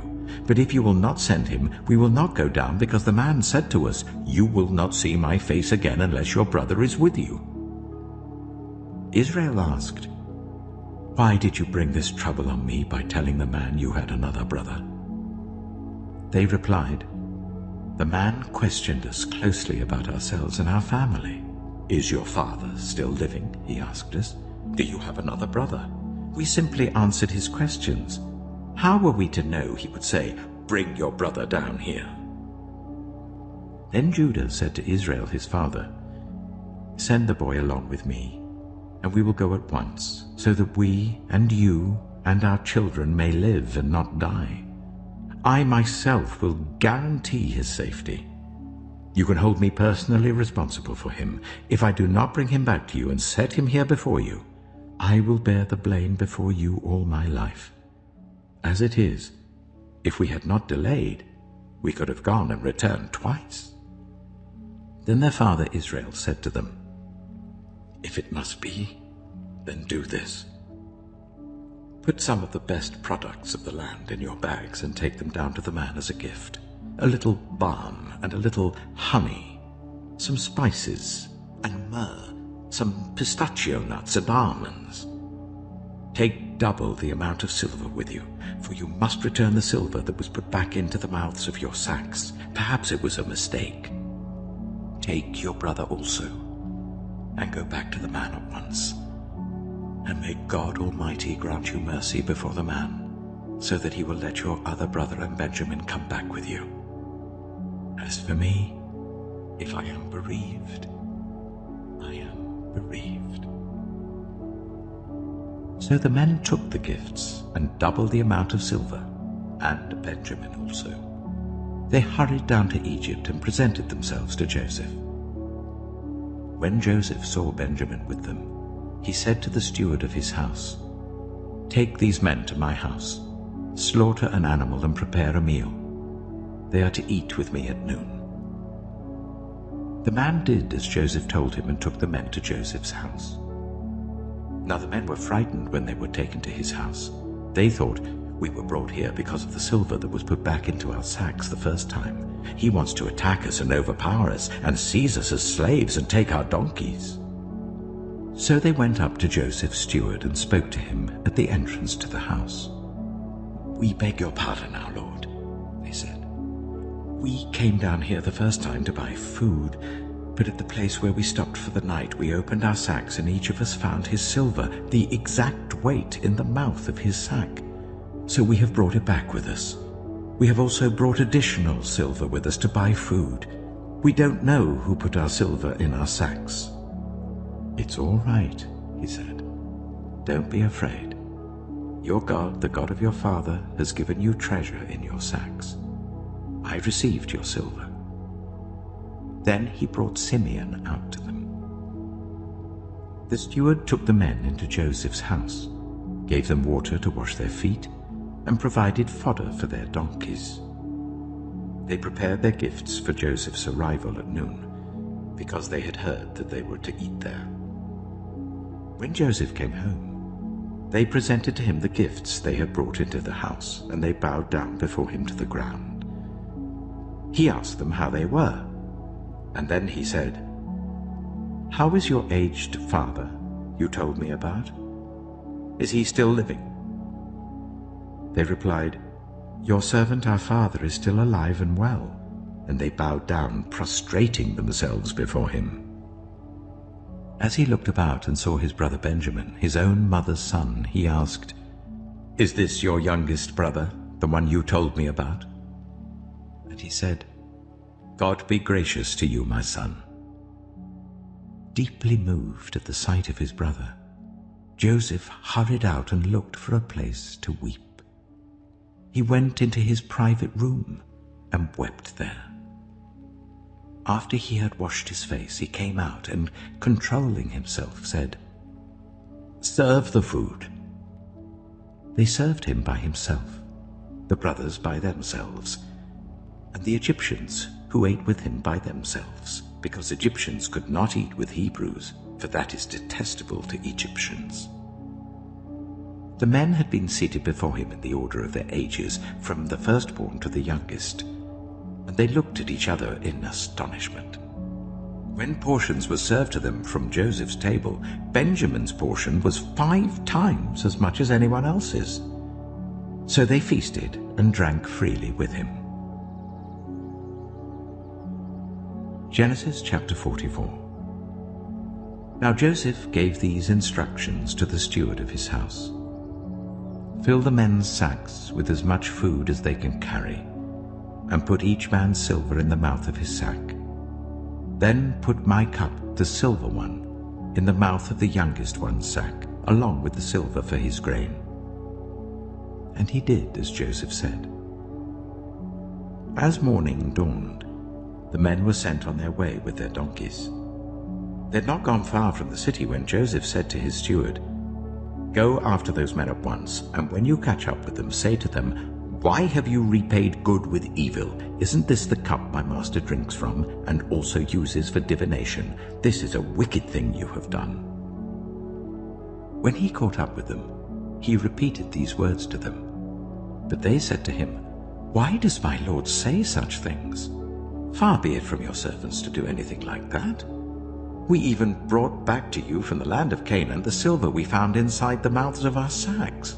So why would we steal silver or gold from your master's house?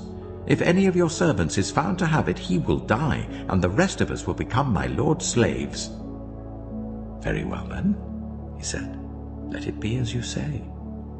Whoever is found to have it will become my slave. The rest of you will be free from blame."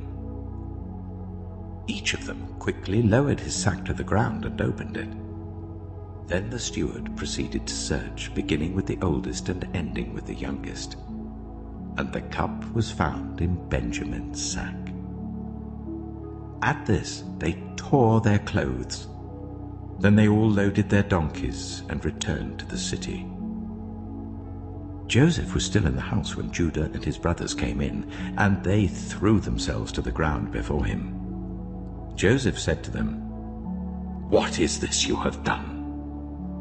Don't you know that a man like me can find things out by divination?" "What can we say to my lord?" Judah replied. "What can we say? How can we prove our innocence? God has uncovered your servant's guilt. We are now my lord's slaves, we ourselves and the one who was found to have the cup." But Joseph said, "Far be it from me to do such a thing. Only the man who was found to have the cup will become my slave.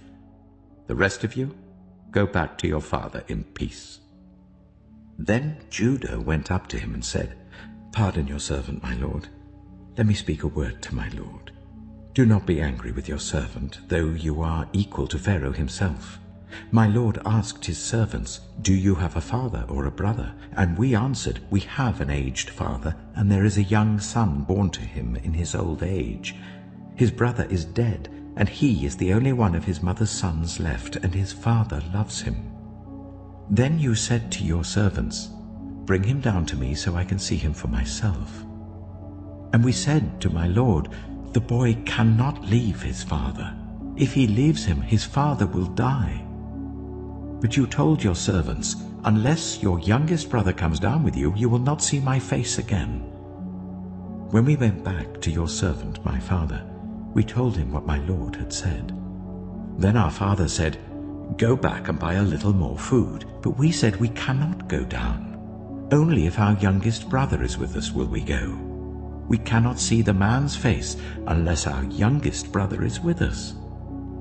Your servant, my father, said to us, 'You know that my wife bore me 2 sons. One of them went away from me, and I said, "He has surely been torn to pieces," and I have not seen him since. If you take this one from me too, and harm comes to him, you will bring my gray head down to the grave in misery. So now, if the boy is not with us, when I go back to your servant my father, and if my father, whose life is closely bound up with the boy's life, sees that the boy isn't there, he will die. Your servants will bring the gray head of our father down to the grave in sorrow. Your servant guaranteed the boy's safety to my father. I said, if I do not bring him back to you, I will bear the blame before you, my father, all my life. Now then, please let your servant remain here as my lord's slave in place of the boy, and let the boy return with his brothers. How can I go back to my father if the boy is not with me? No, Do not let me see the misery that would come on my father. Genesis chapter 45. Then Joseph could no longer control himself before all his attendants, and he cried out, "Make everyone leave my presence." So there was no one with Joseph when he made himself known to his brothers. And he wept so loudly that the Egyptians heard him, and Pharaoh's household heard about it. Joseph said to his brothers, "I am Joseph. Is my father still living?" But his brothers were not able to answer him, because they were terrified at his presence. Then Joseph said to his brothers, "Come close to me." When they had done so, he said, "I am your brother Joseph, the one you sold into Egypt. And now do not be distressed, and do not be angry with yourselves for selling me here, because it was to save lives that God sent me ahead of you. For 2 years now there has been famine in the land, and for the next 5 years there will be no plowing and reaping. But God sent me ahead of you, to preserve for you a remnant on earth, and to save your lives by a great deliverance. So then it was not you who sent me here, but God.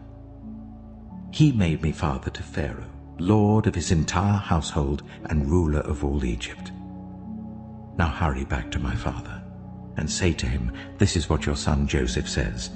God has made me lord of all Egypt. Come down to me. Don't delay. You shall live in the region of Goshen and be near me, you, your children and grandchildren, your flocks and herds, and all you have. I will provide for you there, because 5 years of famine are still to come. Otherwise, you and your household and all who belong to you will become destitute. You can see for yourselves, and so can my brother Benjamin, that it is really I who am speaking to you. Tell my father about all the honor accorded me in Egypt and about everything you have seen, and bring my father down here quickly." Then he threw his arms around his brother Benjamin and wept, and Benjamin embraced him, weeping, and he kissed all his brothers and wept over them. Afterwards his brothers talked with him.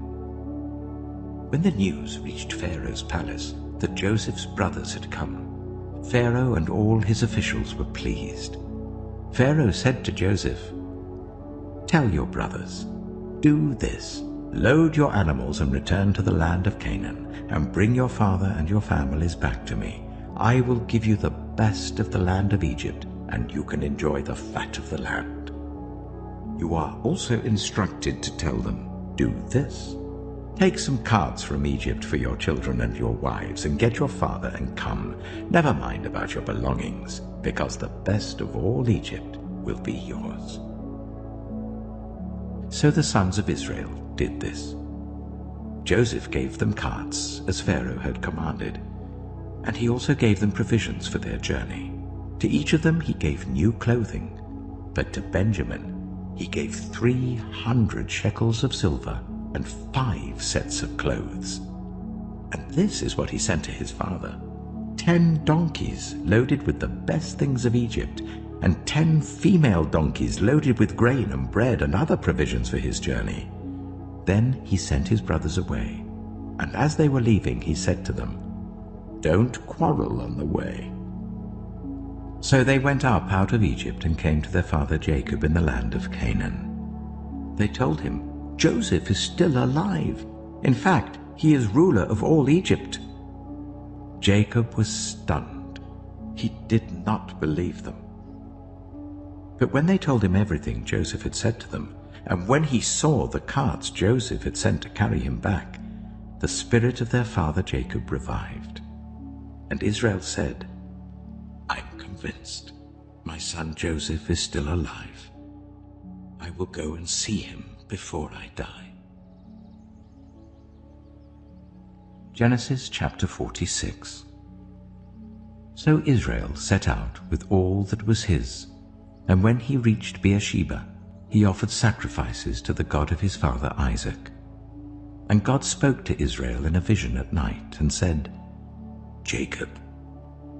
Jacob. "Here I am," he replied. "I am God, the God of your father," he said.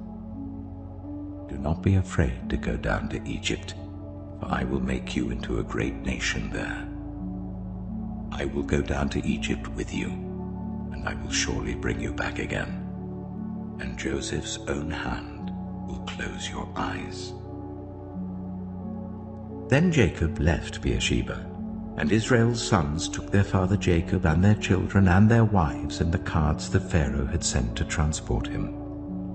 So Jacob and all his offspring went to Egypt, taking with them their livestock and the possessions they had acquired in Canaan. Jacob brought with him to Egypt his sons and grandsons and his daughters and granddaughters, all his offspring.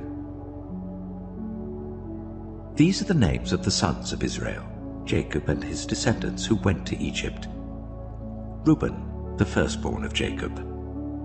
The sons of Reuben: Hanok, Palu, Hezron, and Carmi. The sons of Simeon: Jemuel, Jamin, Ohad, Jachin, Zohar, and Shaul, the son of a Canaanite woman. The sons of Levi: Gershon, Kohath, and Merari. The sons of Judah: Onan, Shelah, Perez, and Zerah. But and Onan had died in the land of Canaan. The sons of Perez: Hezron and Hamel. The sons of Issachar: Tola, Pua, Jeshub, and Shimron. The sons of Zebulun: Sered, Elon, and Jahilel. These were the sons Leah bore to Jacob in Paddan Aram, besides his daughter Dinah. These sons and daughters of his were 33 in all. The sons of Gad: Zephon, Haggai, Shunai, Esbon, Eri, Erodai, and Arilai. The sons of Asher: Imnah, Ishva, Ishbi, and Beriah. Their sister was Sirah. The sons of Beriah: Heber and Malkiel. These were the children born to Jacob by Zilpah, whom Laban had given to his daughter Leah, 16 in all. The sons of Jacob's wife Rachel: Joseph and Benjamin. In Egypt, Manasseh and Ephraim were born to Joseph by Asenath, daughter of Potiphar, priest of On. The sons of Benjamin: Bela, Becher, Ashbel, Jirah, Naaman, Ehi, Rosh, Muppim, Huppim, and Ard. These were the sons of Rachel who were born to Jacob, 14 in all. The son of Dan: Hushim.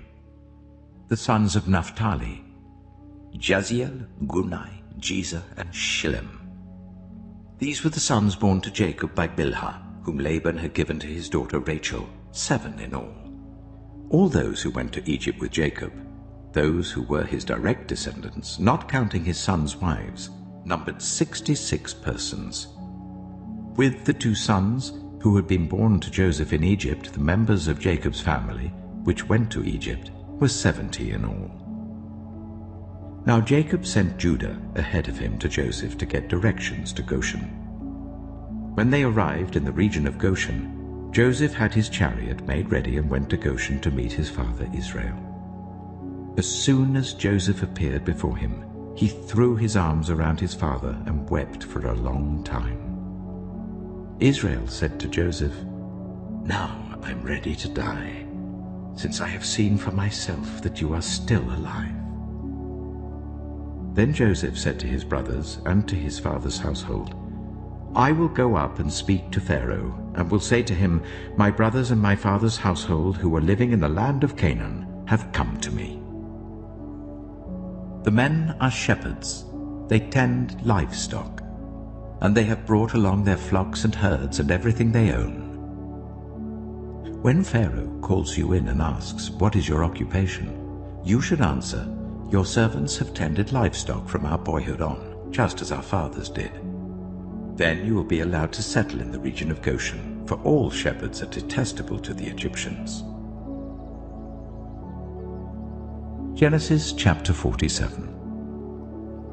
Joseph went and told Pharaoh, "My father and brothers with their flocks and herds and everything they own have come from the land of Canaan and are now in Goshen."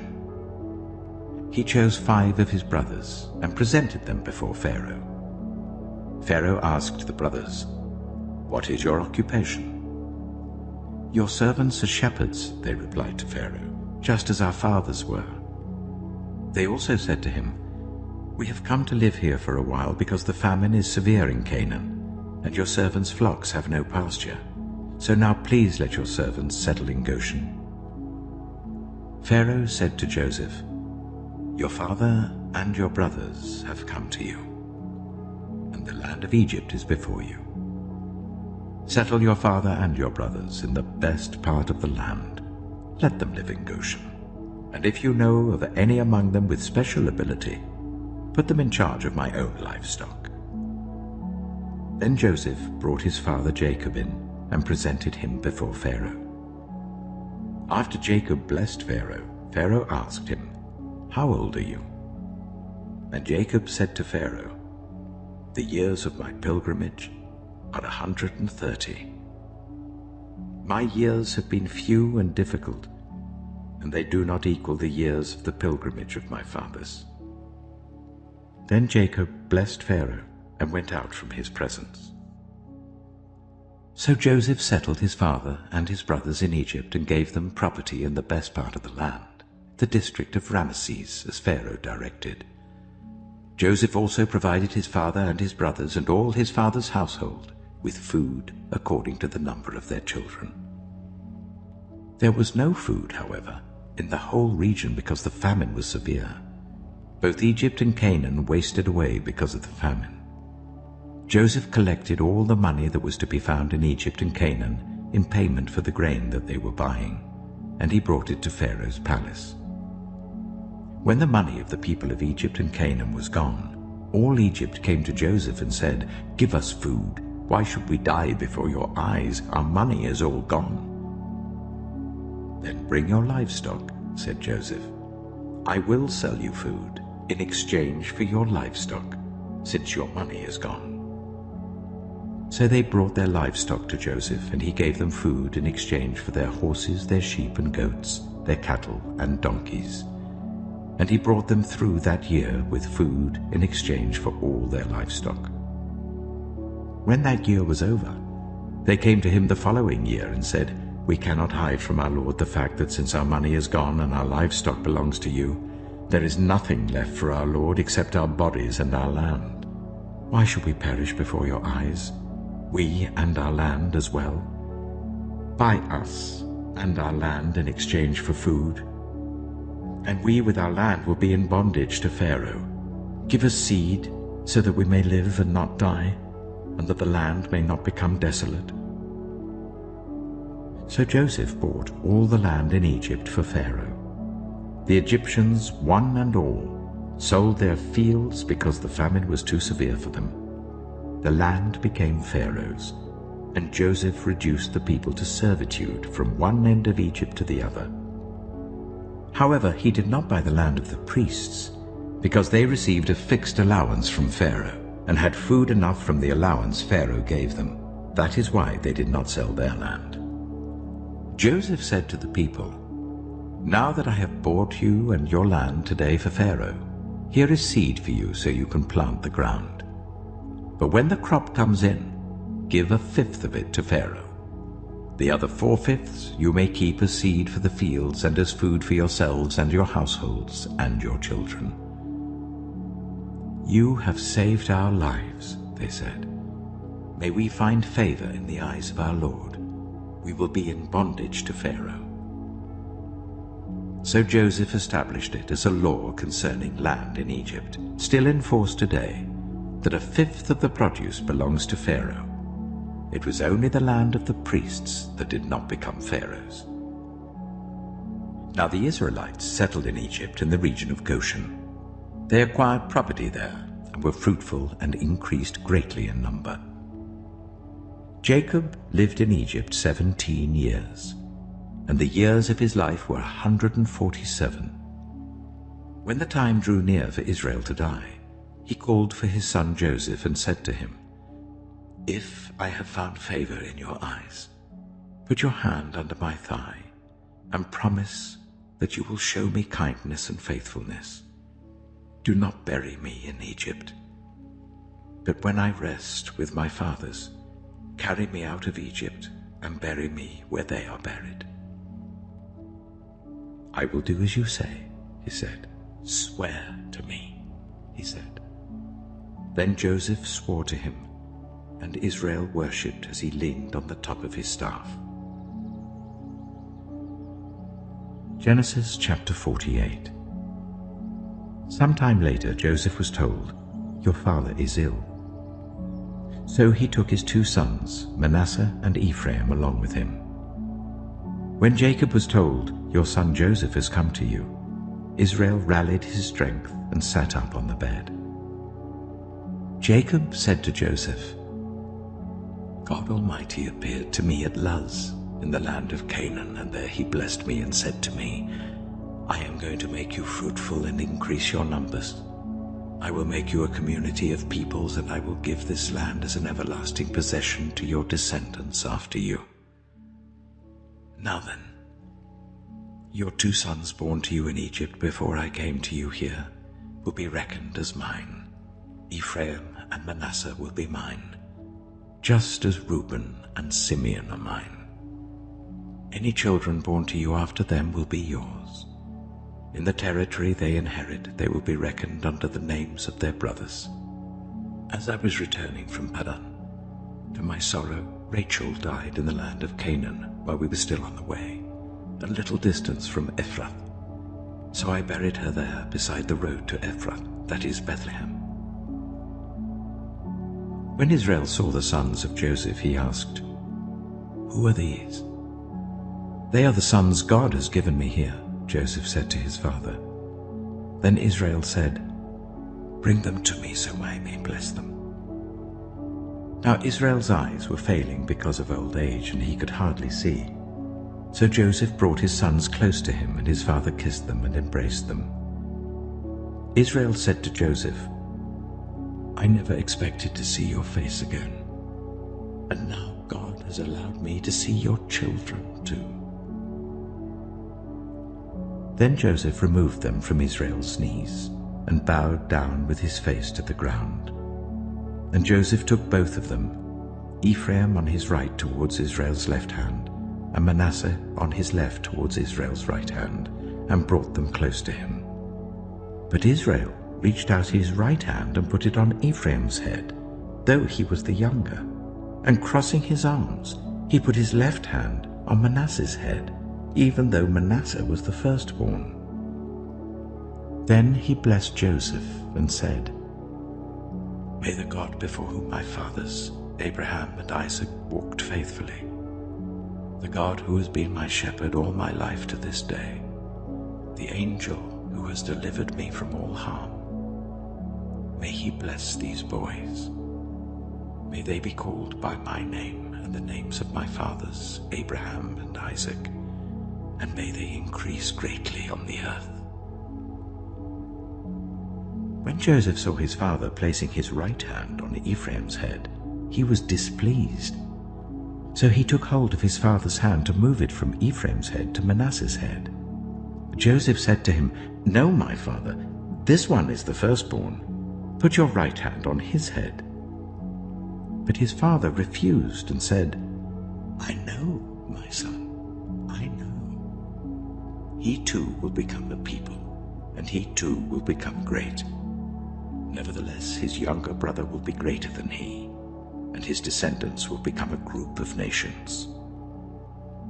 He blessed them that day and said, "In your name will Israel pronounce this blessing. May God make you like Ephraim and Manasseh." So he put Ephraim ahead of Manasseh.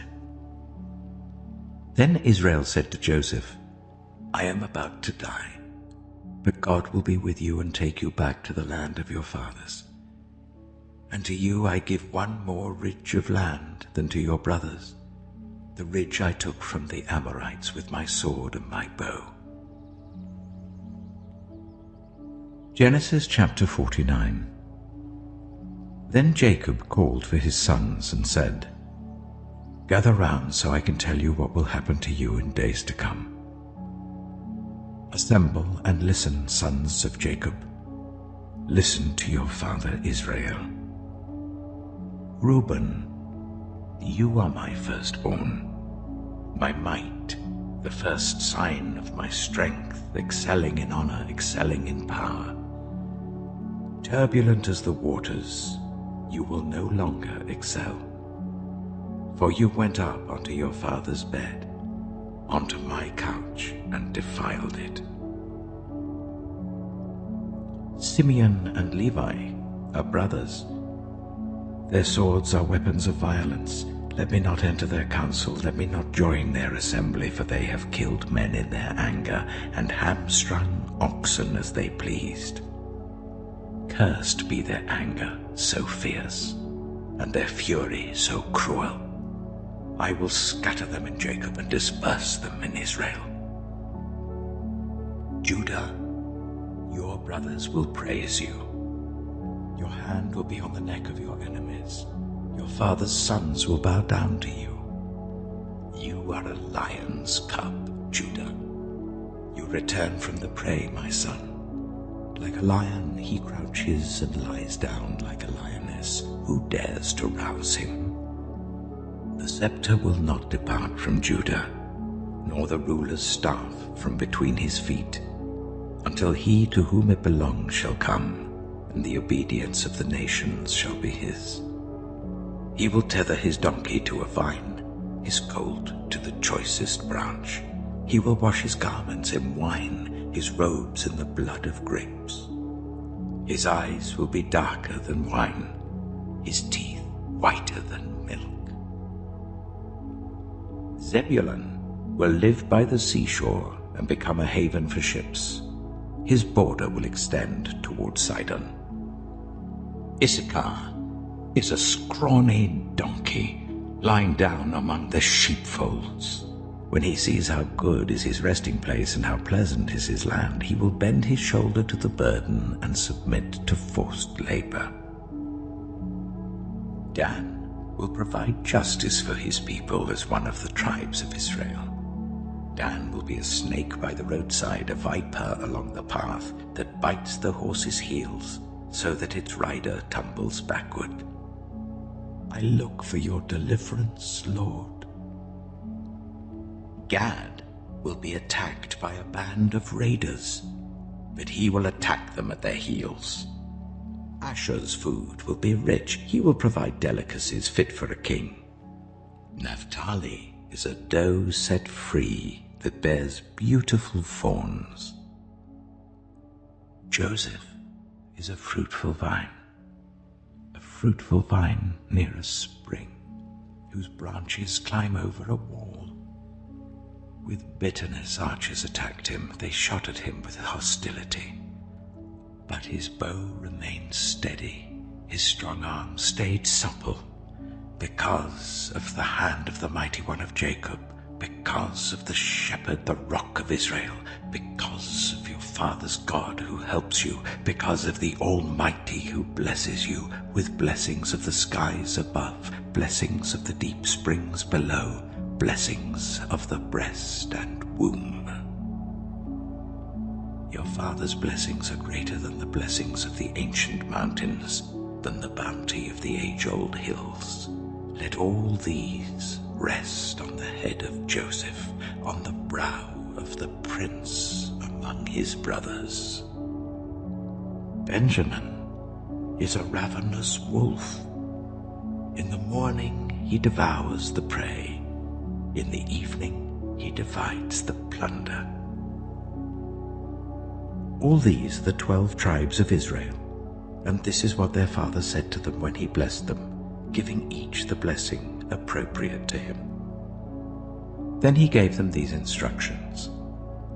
I am about to be gathered to my people. Bury me with my fathers in the cave in the field of Ephron the Hittite, the cave in the field of Machpelah, near Mamre in Canaan, which Abraham bought along with the field as a burial place from Ephron the Hittite, There Abraham and his wife Sarah were buried. There Isaac and his wife Rebekah were buried. And there I buried Leah. The field and the cave in it were bought from the Hittites.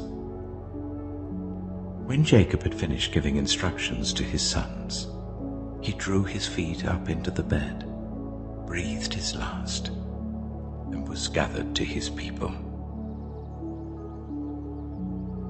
Genesis chapter 50. Joseph threw himself on his father and wept over him and kissed him. Then Joseph directed the physicians in his service to embalm his father Israel. So the physicians embalmed him, taking a full 40 days, for that was the time required for embalming, and the Egyptians mourned for him 70 days. When the days of mourning had passed, Joseph said to Pharaoh's court, "If I have found favor in your eyes, speak to Pharaoh for me. Tell him, my father made me swear an oath and said, 'I am about to die. Bury me in the tomb I dug for myself in the land of Canaan.' Now let me go up and bury my father. Then I will return." Pharaoh said, "Go up and bury your father, as he made you swear to do." So Joseph went up to bury his father.